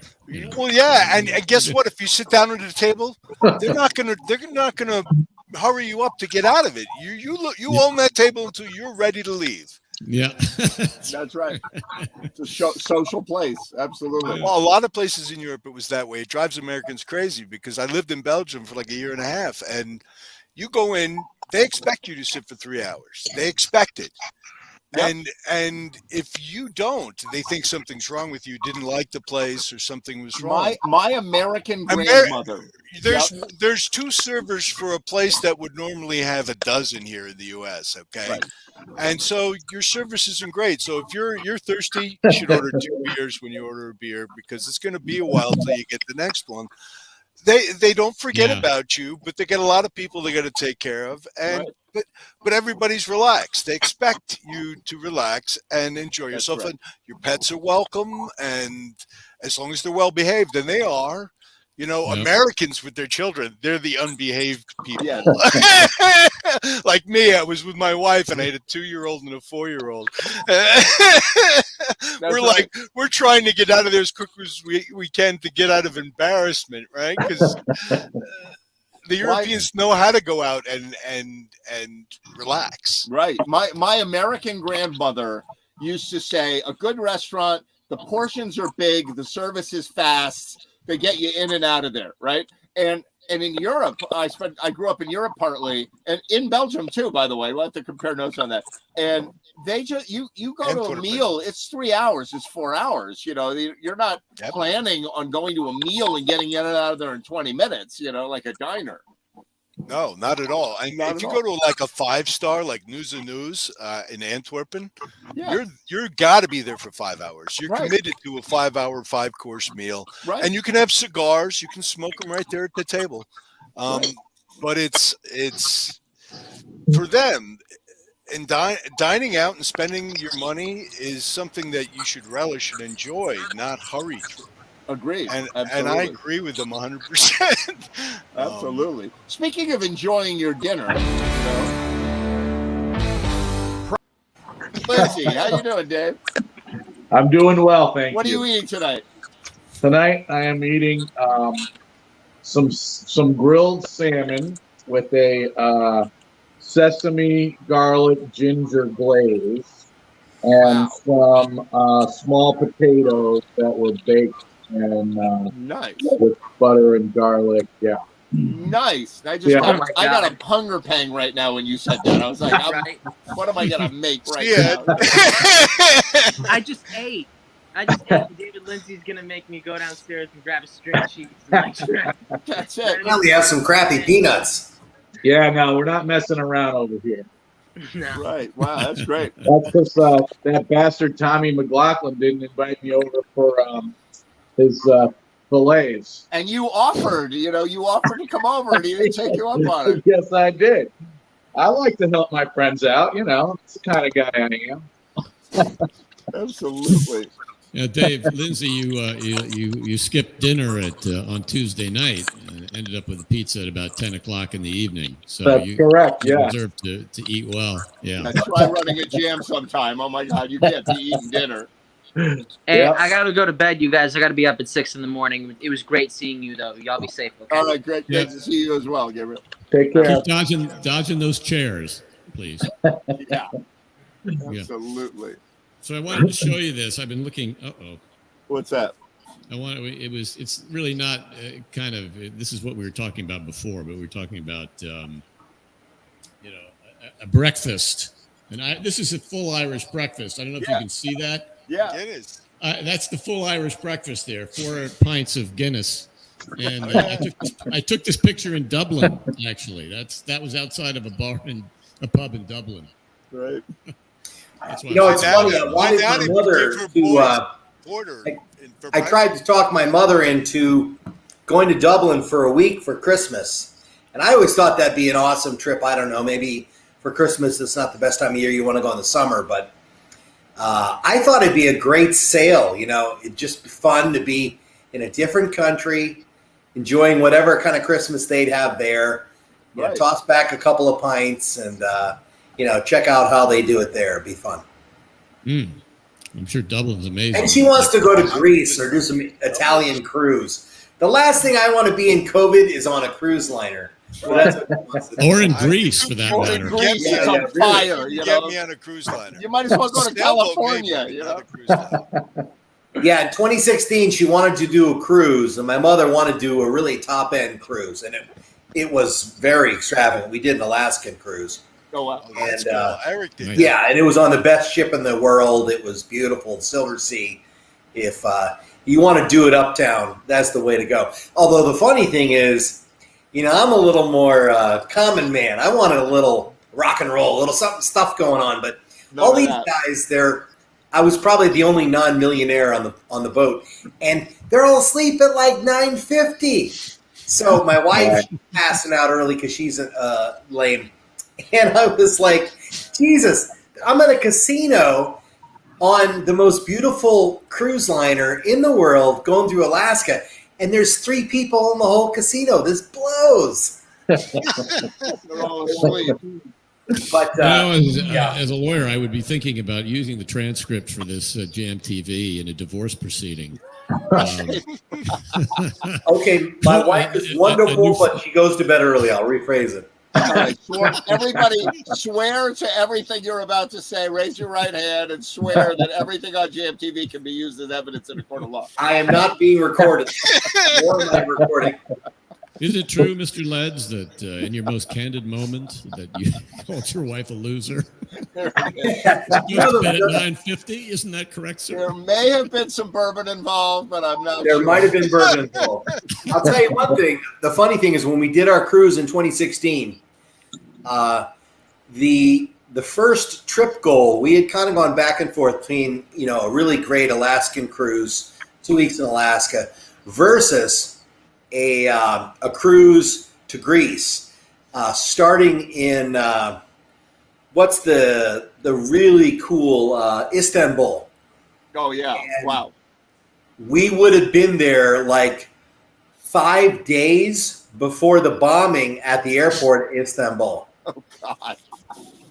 So my mother said, well, I have to congratulate myself. I obviously picked very well because we didn't want to be in Istanbul. You chose right. and then the bottom fell out of Greece, so who knows? But Greece does look beautiful. Listen, if you're going to go to Greece, don't go to Greece. Go to Malta. You got to go to Malta. Go where? Malta. Malta! Malta! Malta! You must go to Malta. We got to What about introduce. Mykonos and all I got those to introduce you to my friend Malta Joe. He's there right now. Malta Joe. Malta Joe. Sounds like a kind of beer, Joe, you know. Joe Gauchi he was a recording engineer for 35 years. Gave it up, became a baker. He makes pastizzi, right, which is a delicacy of the Maltese people. He moved to Tucson. He started a business. He just built a factory. He's selling pastizzi. Wait, did I talk to this guy? Do I know this guy? How do I know this story? He's the guy who's doing the jam September 4th at Veterans Park. That's right? it. Yeah, that's Joe. So he was an engineer at Bearsville in Woodstock. We actually recorded there. So Joe's the real deal. He's a great guy, and he makes pastizzi, and he's in Malta. And Malta is one of the most beautiful places in the world. If you haven't been to Malta, go to Malta. Go to Malta. Apparently, you should. Where is it? The Mediterranean, near Spain. Somewhere out in the middle of a sea of some kind, right? Yes, it's in the Mediterranean. Yes, in the Mediterranean. Between Okay. Spain and Crete. Italy in there. You got it. Yeah. Malta. The Maltese Falcon, for crying out loud. There you go. Oh my God. All right, I'm gonna Malta! Go look at some of their advertisements on YouTube. You fall in love. I'm Yeah. telling you. I don't have to say anymore. It's good. And they got their own language and everything. It's a cool place. And they have I just joined this Facebook group called I Love Italy. Yeah. You know, all day long they're posting these pictures, these unbelievable pictures of either, you know, the Italian Mediterranean, right? Beautiful shots on the sea with unbelievable water, or these crazy architecture shots. Yeah, right. And it's just, it's like, I shouldn't have joined this group because I can just sit there and go through this all day. Yeah. It's amazing. No, in Europe, in America, they said, hey, there's a beautiful waterfront. Let's put a landfill there. And like, and then maybe a tourist attraction or an amusement park, that would be good. Or maybe we'll put a bar taco there. That would be awesome. In Europe, they make the waterfront into a piece of art that's to last for millennia. You know, Right. It's beautiful. Right. Well, yeah. Nice is one of the most beautiful places I've ever been to. The hotels are right up against the water. Yep. And they literally have tunnels built from underneath the hotels to the beach. Yep. So you hang out at the beach during the day, and then they've got tables set up for lunch if you want to have lunch on the beach. Same for dinner. It's absolutely phenomenal. One of the most beautiful places I've ever been. That's actually the next cruise that my mother's trying to plan, a big family cruise, South is of France. a cruise down into Italy. Which South of France, Italy. and I've never been. Yeah, south of Italy. You can't beat it. I've done that cruise, or I've done a couple of cruises over there in the Mediterranean, Yeah. Istanbul, and places in Italy, Dubrovnik, and all through that whole area up to Scandinavia. Yeah, phenomenal. Right. Very nice. Yeah, Europe is different. They're old. We're brand new. We're a new country. We're way new. Well, we lived in Antwerp, and we used to go. You probably know this route, Ed. You go to Ghent, and then you hit Bruges, and we go all the way up to Ostend, right on the North Sea, and that's where the beach was, right? And as an American, it's completely different, right? It's a coarse, flat. The water's not moving, and it's kind of gray and not really nice. But hey, it was. That's the one thing I learned about living in Belgium. If you're going to wait for the nice weather, you're never going to go out. So That's right. you might as well get some good rain gear and go. Go have Godiva chocolate at the Grand Place. Go to the Atomium. Yeah, You know. have a coffee and some Grand Mussels. Oh, the mussels. See, that's the thing. They ruined me for mussels. You know, I come back to New York. New York mussels are not mussels. Get it out of the East River. You know? They're not mussels. They're not mussels.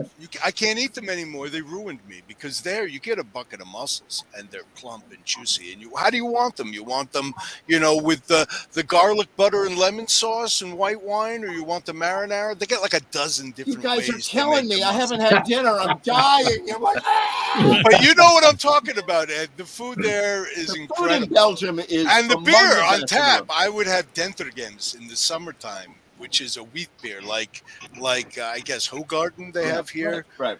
Hoegaarden, oh yeah, incredible. Yeah, the food in tap. Belgium. The food in Belgium is like And the probably the best in the world. I mean, I hate to say. Leffe was a great beer, and at Westmalle, or I don't even know how you pronounce it. They made a double that I bought a set of glasses for the beers I liked. only a few have survived, but yeah, Belgium. Nobody talks about Belgium much, but Belgium is a place. It's a place to visit. If I was going on a European tour, I'd go to Belgium, and one of the trips we made about a half dozen times I fell in love with was to go to Luxembourg. Luxembourg is a beautiful country, and it's small, and about every 10 or 12 kilometers, there's a town with a castle and usually a U.S. war memorial. They love Americans still in Luxembourg, which is a wonderful thing as a tourist. And there's a place called Vianden, which you probably know, Ed. The Rolling Stones have been to. I'm not sure I know that one. Vianden, check it out. Vianden. It's you're in the Ardennes forest, and then you come down into this river valley, and up on the top of a mountain is a castle, and this there's a waterway that runs down along it, and there's all these bed and breakfasts. We went there a half dozen times. Let me put it that way, Ed. We fell in love with Vianden. It was like a guilty pleasure. It was a place we could go that wasn't expensive, that loved Americans. Right. There was this beautiful restored castle, and we were treated like royalty, and it looks like a fairy tale. It's like a fairy tale. You like could a go fairy right tale. now and do Google Vianden, and I guarantee you. I'll bet I was there. And on a bike, a lot of the people that live in Belgium, you know this, Ed, they would go to Luxembourg because Belgium's flat, and so they'd go to Luxembourg because it's the Ardennes, it's hills and mountains, and these guys like that. They love that, you know. And there's all these places where they can go, a bed and breakfast. Europeans all go away for 3 or 4 weeks in the summer. So these are the kind of things they do. They jump on the bike. They go to this little town in the middle of nowhere, and it's not expensive for a family, and it's beautiful. I fell in love with it. We kept going back. But I can't afford to go there now. There you go. But I was living in Belgium, right, for a year and a half. So I went to Paris, a bunch of Paris. Right. Americans do that. We go on vacation. We go to like Chick-fil-A. And we'll go to like not so much Pizza Hut anymore, but we go to the Poconos, Ed. We go to the Poconos. We go to Vermont. We're like, what do you have? What do you have on tap? They're like Budweiser. We're like, I'll have that. In Belgium, they have a different beer for every glass. See, that's the other thing. Here, Belgium does that. We got the same glass for every beer. You want a beer? It's coming in this glass or the bottle it came in. There. Right. You ever see a bartender? The wall is covered with the different glasses they have because they have a different glass for every beer because the shape of the glass either holds the gas or lets it out, and that's the way you'd be surprised. Beer is life in Belgium. Beer I is have friends like that. They either hold the gas or they let it out. Yeah, you got it. But Bullico Ostablef. You ought to go when you go to Ireland. Jimmy, when you go to Ireland, you got to watch the bartenders pour a pint glass of Guinness. It's the most incredible thing. I have. I've been to Dublin. They have 4 or 5 bartenders behind the bar, and somebody starts it. And about 2 minutes later, the next guy comes and he does a little bit more, and then the third bartender comes and tops it off. 5 minutes and 3 guys and 5 minutes, and you have a proper pint. That's right. Yeah. And you got to tip all 3 of them. Well, are you As a kidding me? Scotsman, I don't like that. I walked into a bar called McGuire's. I was done from the minute I walked in. Are you kidding me? McGuire's. I got pictures of me standing outside out of my mind with my hands up in the air. No, I loved Dublin. I actually was there for business. I stayed in Dublin for a week, and then I drove with a sales guy from Dublin to is it Oslo? It's the upper northeast corner, the farthest northeast corner of Ireland. When we drove, I was amazed at how small. That's the road Belfast were. up there. Yeah, Yeah. actually Sligo. Is it Sligo? Anyway, Sligo's up there. it's the northeast corner, and it was. Yeah. We stayed at a bunch of little places and through these towns. It's charming. Ireland is charming, but it's like if you're used to American roads, you're not going to be. You're not going to be a happy person. You know. I had more fun driving a stick in Ireland because it's on the left side. Well, this is the joke. It's Right. you're driving on the right, and I'm running. I got the stick over here. It's on the left side of me, but they reminded me, no, man, the stick isn't moved. The stick is still in the middle. You're the one over here. Yeah, but my left arm was not as strong as my right arm, but by the time I came back, I looked. Remember Rod Laver? He had that giant left arm in tennis, and the right arm was a shriveled little thing. Just driving the stick. And Kate, who was with me, was, she was on the passenger side, and I was like brushing the hedgerows. On her side, she's leaning over trying to stay safe. Yeah, that's right. The hedges, the endless hedges. Yeah, I remember getting out of the car. There are these hedges. It's like the trench in Star Wars, where you're like flying down the trench, and stay on target. And there are these hedges. And I remember once I had a paper map. This before cell phones. I'm standing on the roof of the car to get over the hedge, and I'm like, I think there's I think that's this hill here, and oh my God, endless with sheep around every corner. There's sheep crossing the road, Well, the great joy of driving in northern Scotland is the single track roads. So you're on a road, and it's a two-way road, but it's about 10 feet wide.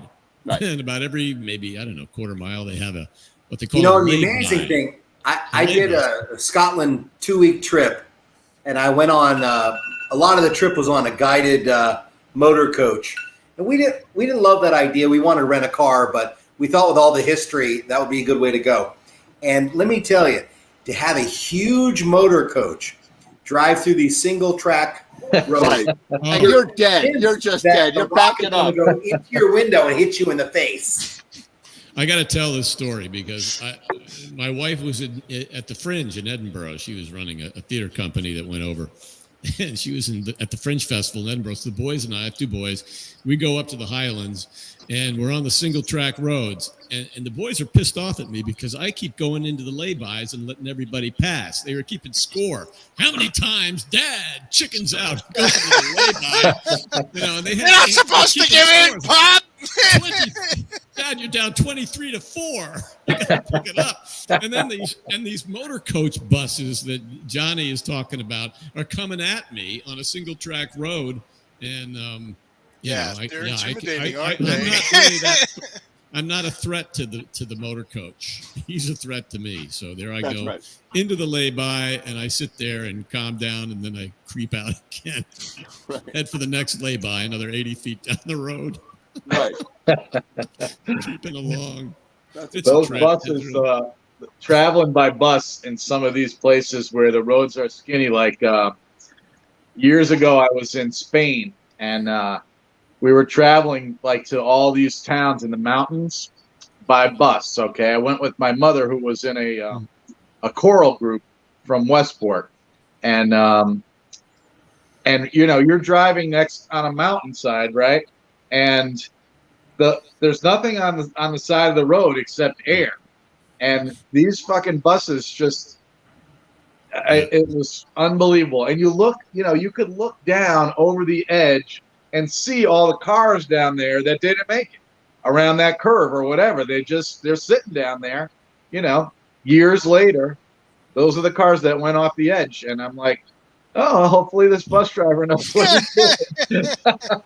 I'd be paying off the lady on the other side of the aisle. Do you mind switching seats with me? I'd rather look at the rock face. The only thing that's staying on that road is that bus. And they do it every day. They go the cliffs down the thing. Yeah, crazy. It's like the people who ride the mules down the Grand Canyon. I'm not getting on a mule to ride down the Grand Canyon. Sounds like a bad idea. Yeah. Hell no. No, you want to go on the old mule, the really old one. That's like, how long has he been here? 25 years. I'll go on that one. Yeah. The one that knows the path so well it won't let you even try to wander off of it. That one. Right. Yeah. You can't tell the mule. Can you move a little over to the left here? I'm feeling a little nervous right now. So my great I'll tell you a story. My great grandmother, 4-time great grandmother, in Austria. Actually, Mozart wrote an operetta about her. Believe it or not, and she did not want to marry my great grandfather. She did not want to marry him, and he really wanted to marry her. And she said, "Okay. I have some conditions. I'll marry you under the condition that you build a glass coach, and I want to be drawn up the mountain to the church by 4 white Lipizzaner horses from Vienna, which are impossible to get, and in a glass coach." So he does it, right? He makes the glass coach, and he pulls up the thing, and she says, "I want you to build a church steeple on the hotel, the family hotel, a church steeple that's still there today." The church steeple is a weird church steeple on this hotel. And she wanted royalty at the wedding. So he organizes all of this stuff, right? And then she's on her way up to the thing and she hops out. She's like, "I'm not going through with it. I'm not marrying you." Hey, this chick is high maintenance. She kept trying to make the wall so high he couldn't do it, right? She didn't want this guy. They pull her in the coach and they're going, "You're going through this, right? We went to a lot of trouble to get you to marry our son, right?" So they pull her in. So they take the train to Venice, and which was the thing to do in those days. And they went to the big hotel in Venice, and they went to the bridal suite. And while he's tipping the porter, she sneaks out the back door of the suite and goes home, right? Leaves him there. So she then leaves. She did get pregnant twice. She had 2 kids, but otherwise I wouldn't be here. She leaves and she goes to the lake country near Salzburg.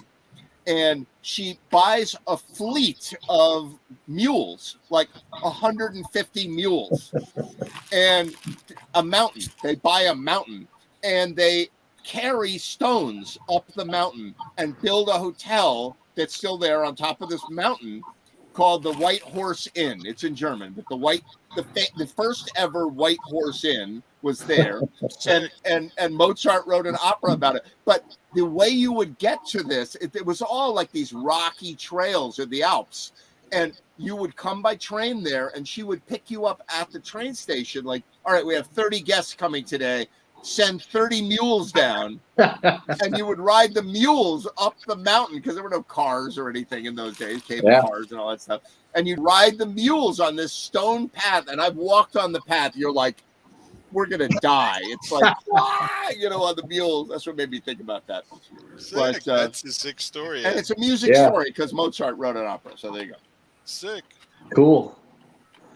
All right, I'm gonna play some reggae music now. How about that? Yeah, and guys, I'm gonna go watch some baseball. Great a to buddy see of you mine's guys. going to be here in a few minutes. We're going to watch. Everybody either hang out or take off. It was great to see you all. I'm going to play 2 songs by Mikey Beans. Great to see you on 74, Jam TV show number 74. Hope to see you soon. Take it easy, guys. Here comes some reggae music, man.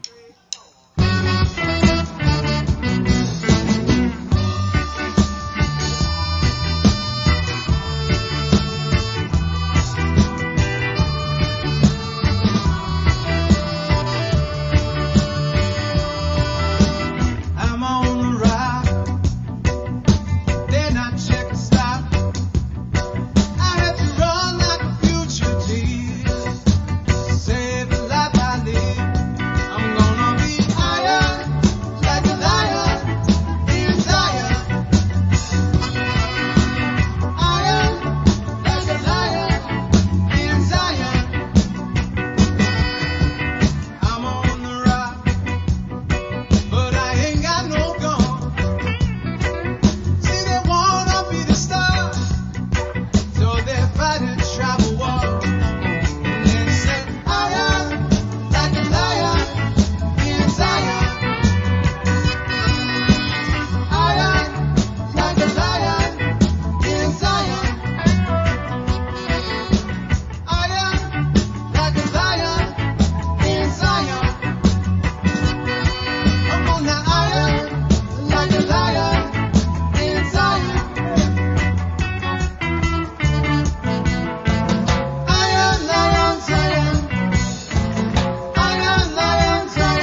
Thanks so much, everybody. We are Rocksteady Collective. We're going to take a short break. And then we'll be back for a lot more. We're going to be back for a lot more, I promise you. Good one. Good one. We're it. You and me. That's it. I figured it might be. I was gonna shout out to Chris because he was our fill-in for Eric on Tuesday, Right. and so we had some fun with him. I was just putting some video together. I gotta tell you, man, editing.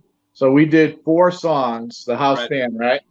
Yep. And just trying to make an interesting video for a half an hour of music. Woo! That's a lot of freaking work. Yep. People do that to me. They call me up and they're like, "Hey Ed, could you just do a little?" My least favorite word. Could you just? They say just. Like, oh yeah, I've got a computer that I just put all of your hours of footage in, Right. and then I go, boop, and it's done. Right. Right. Just to watch it will take you 10 hours. You know. Yeah. And then when you, and I mean, for my editing style, I go back, I make my edits, and then I go back and I watch and make sure I got the right endpoints for whatever I'm doing and endpoints, and I listen to the next section, like what's cool here that's happening, and you know who's playing, who needs to be on screen for this, and yeah, it's killer. It's a lot. It's killer. And then you finish, right? And then you deliver them the video and they watch it and they go, "Oh, thanks. That was great." And you're like, "What now? What now?" Right. Like, "Thanks, that was great." You know? Right. Oh, okay. Like I just did 19 hours of work on that. You know? Nobody knows how crazy it is, you know. Nobody knows. It was funny last last week when all the bass players came on, and That was great. we were vastly outnumbered. I had to jump up. But that's what it was like that was my excuse to go back to editing that I was doing. Right. And then Dennis was messaging me about because I think I was telling you guys I had like the same song but 3 different places that we played it. Right. And I was trying to put all that together. Right. So he was messaging me about some mechanism that he thought would be helpful for that. We never kind of connected on it, but it's hard sometimes when things aren't synchronized the right way, and very, very tricky. But you know, that being said, I love to edit. I've always loved. I do editing. too. Yep, I do too. I really feel do like God. You're like, I'm God. I could take Right. this and put it with this, and I made a new thing. You know. Right. And when you play it back, and it's like, oh yeah, that hit is just right where it needs to be. Right. Like, yeah. That's true.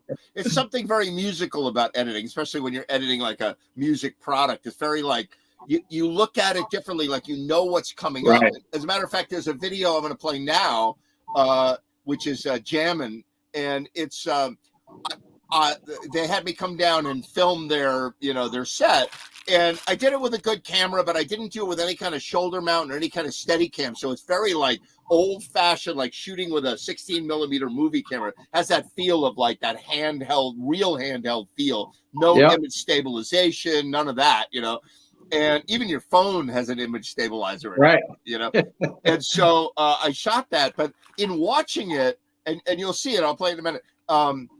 Like I know the song so well as a musician, where I'm like, okay, there's this timbali thing, and all of a sudden I'm over at that, and then I'm like, well, there's got to be a guitar solo now, and now I'm over at the guitar player. And so filming to me has always been a very like paying attention, listening, just like you do when you play music. Right. Yeah. Well, most of the stuff that I record, I'm playing. So I just have, stationary cameras set up. Right. Like for Tuesdays, I just have one camera. Right. Dead center, right? But I'm shooting in 4K, so I can zoom in and get those close-up shots and use all that stuff as B-roll, right? Yep. And it works great. Absolutely. That's a great way to work. As soon as 4K came out, it was like you just get a nice clean shot of the stage, and all of a sudden you can do all these everything things like you have multiple cameras. Exactly. Yeah. Especially for the internet, which has crappy resolution, so you don't need 4K. So you've got all these different shots you can pick, you know. Yeah. But check this out. There's a lot of handheld on this one. What Mike Baumwall does, he does 2 stationary cameras. Yeah. And then he's got all kinds of angles and different things. And then I'm running around. This video, Right. he used mostly my shot. On the other one, he had the stationary cameras and the handheld. But so check this out. This is Rocksteady Collective playing at Joey C's Boathouse. Check it out. Children must unite. Life is not much more than gold. Yeah, tell me. I wanna tell it with you. Tell me, and I hope you like jamming too. Holding on Zion, holding on Zion. Just in my heart. Rose of creation, yeah. Damn it. I wanna jam it with you. Jam it, jam it, jam it. Hold you like jamming too. Tells all about my pride. Truth I cannot hide.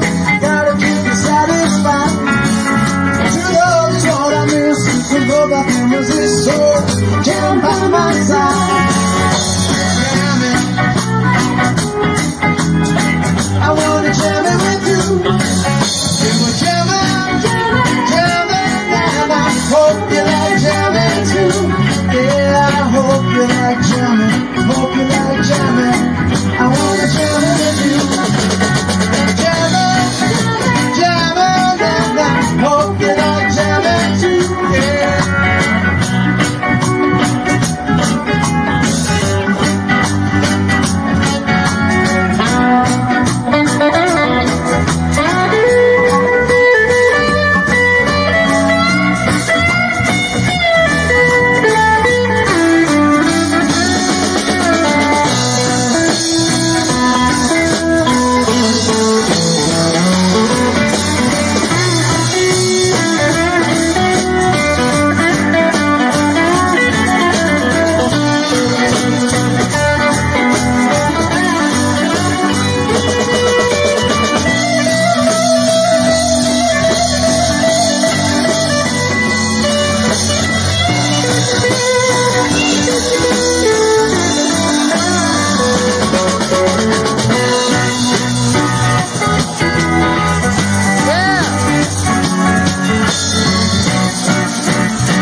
Nice.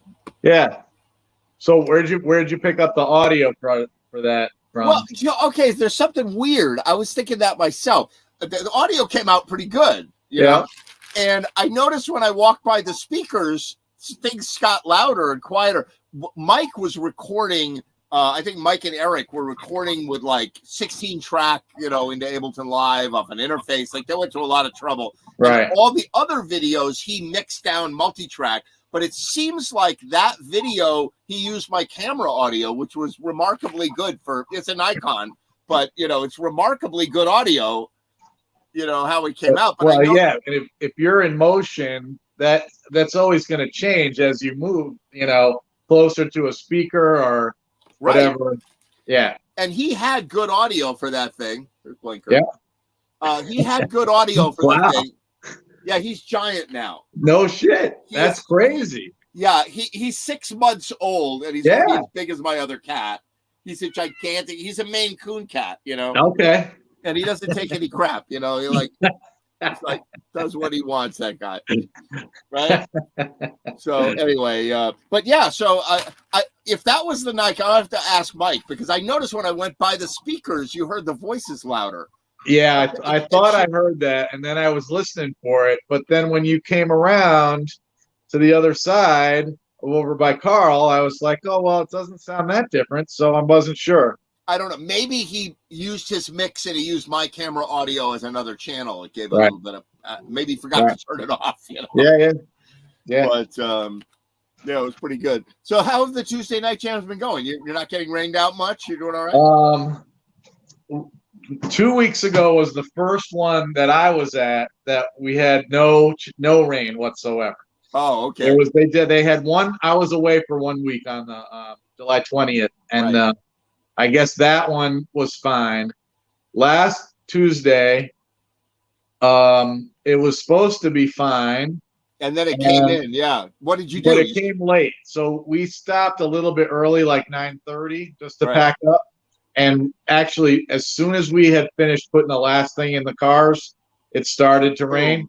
Yeah. Right. So, but it didn't really, it was, a few drops. It wasn't hard rain at all. So like the edge of the storm just kind of skirted by us.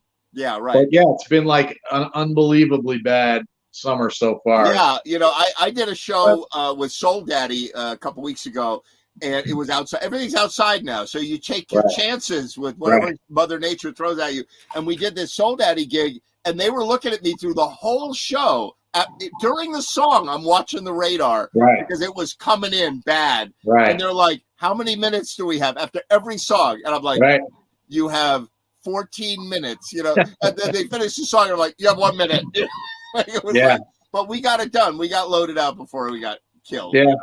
No, we just we didn't rush to load out on Tuesday. We took our time, but that's a bad feeling. I was playing with a band with What It Is actually, and we were at a summer festival, and it was a band shell and a giant field, and there was a mountain behind the field, and you couldn't see the clouds behind the mountain. And I'm looking at the radar, and it's like a wall of like my shirt, coming over the mountain, right? And I'm like, I said to the singer, I said, it's going to be here torrential rain in 8 minutes. And he went, "Okay, ladies and gentlemen, we have time for one more." I said, "No, we do not have time for one more." And he's like, "Oh, really?" And and then there was a gazebo, and we shuffled into the gazebo, and then the sky opened up. My God. And you've had your equipment soaking wet, right? Yep. Yeah. I mean, there was one night, it didn't really rain, but the fog was so thick that everything was completely soaked. I had I brought everything inside, and I, huddled it around my dehumidifier for days. It's scary. But, on Tuesday, so obviously this all falls on me, and it puts me at odds with, the rest of the guys, because they're like, "Oh no, let's pack it up, unless you're, going to pay for this, $3,000 keyboard. I got to put this in the car." And I've got the list and people that I said, "Oh yeah, you'll definitely get up." And sorry, I didn't get you up last week, but I'll definitely get you up tonight. Try running a jam sometime. That's all I say. Try running a jam. It's like, the pressure is crazy. So yeah. So we were kind of butting heads there on Tuesday. People will walk out of your jam over something like that, and I've had people shout at me, like, "I'm never fucking placing it." I'm like, "What?" It wasn't my fault. I'm sorry. I just saw somebody, I forget where it was on Facebook. I don't think it was local to Fairfield County, but maybe it was. And this guy was just on a total rant about an open mic that he went to, and he's like, "Don't go to this open mic. They don't use the list, and as soon as the guy's friends come in, he puts them right up, and you'll never get up, and he's a douchebag, and this and I'm like, nice. Well, your list, you are the list guy. You stay on your list. That's it. But I'm not the list guy. I'm like, nope, I'm not having a list. We're just gonna come on up now, whatever. Right. It both have their advantages and their disadvantages. But I've had people. I met somebody. Maria Nazaro. Do you remember her? She moved to Florida, but she's a great singer and a lot of fun. I think so. She used to come to Cobb's Mill, and she's really terrific. And she said to me, "Oh wait, you're Ed Train? Ed Train?" She goes, "I heard about you at every rehearsal. I played with this band. The guy will remain nameless, right? You probably don't. He used to come to Georgetown Saloon, and you used to come to Georgetown Saloon. Right. So you know who this guy is." And he would come to the jams, and one day he came to me and he said, "Hey Ed, can you get my buddy so-and-so on, because he's got to go and he's not on the list." And I was like, "Oh, sure, we'll work it out for you." Right. So I forgot.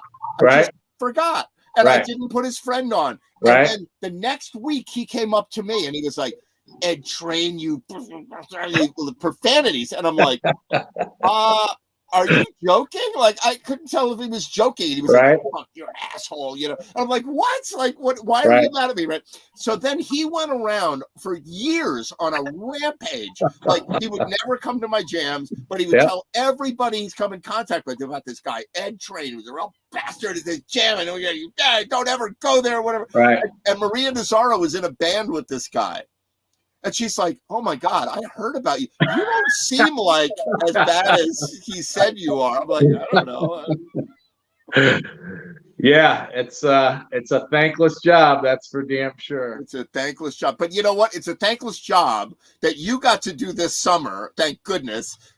I'm not back yet, you know, Right. and I'm worried. I don't know what's going to happen now. I'm worried that Well, things are not obviously not going in the direction that we were all hoping. right. But I did hear something encouraging today that they think, you know how the Delta variant, I guess in the UK, like it spiked up and then it went down like remarkably low, and nobody kind of could figure out why that happened. Interesting. And so I just heard that they're predicting that here as well. They're saying like by the end of September, the Delta That would be variant nice. is going to, you know, be vastly decreased in incidence. So it's fast and furious. It'll So, burn through fast. I mean, I guess it remains to be seen, but that's the first positive news I've heard about this. I would love that, you know, and you know, the other problem, I'm sure you heard that Bobby from Bobby Q's is not well. Right. He's been fighting cancer like crazy. And so I hope he's okay. We're going to talk soon and maybe get the jam. You know, I'd love to get the jam going there again. That was so fun playing there. But I'm apprehensive about, I'm not doing a jam where everybody's got to wear masks. Like, no, I don't want to do that. Right. I don't want to. Right. And the biggest thing for me, I don't want anybody to get sick because we had a jam. Right. I don't want that. I do not want to go down in history as, oh, we killed Bob, you know, like, oh, well, at least he got to play at the jam. Like, it's not that important, you know? So Right. I don't Right. know. But anyway, good luck to us all. I hope that, you know, I hope we all, you know, get through this. Are you playing in bands now as well? Yeah. Yeah. Are you getting any future bookings in like indoor venues at all? Yeah. I have some upcoming, and you know, we'll see. Yeah. I've played inside over the summer, but I wasn't, you know, particularly worried about that. Right. You know, like a month ago. Right. In right. June and early July, I was like, yeah, that's fine. I thought it was kind of over. I did really too. thought it was over. And Right. Right. yeah, I was shocked. I was shocked that it was. I'd already booked my summer out with traveling and stuff, and I've had a great summer, and you have a great summer. But at some point, I want to get back into the game, you know, and I don't know if there's going to be a game, but we're going to find out. Time will tell. There's no, you know, I don't think anybody knows, Yeah, including all the experts. But let's go. Let's make a pact that we're going to go to Bernie's Dining Depot Well, before we get locked up. do you want to do Jam TV from there? Is that a Thursday night trip? What a great idea! Do a Jam TV from Bernie. It's far though. It's like So what? That's a great. I don't idea. know how many people fit in your van, but let's load it up and. In Chicopee, Mass. Yeah, near Springfield. I'm in. That's an interesting thought. Do Jam TV from there. All right, Dave Lindsay. Great to see you. You too, my friend. And Have a good night. I will catch up with you very soon. Jam TV show 74, and we'll see you again next week for 75. All right. Have a good one. Peace.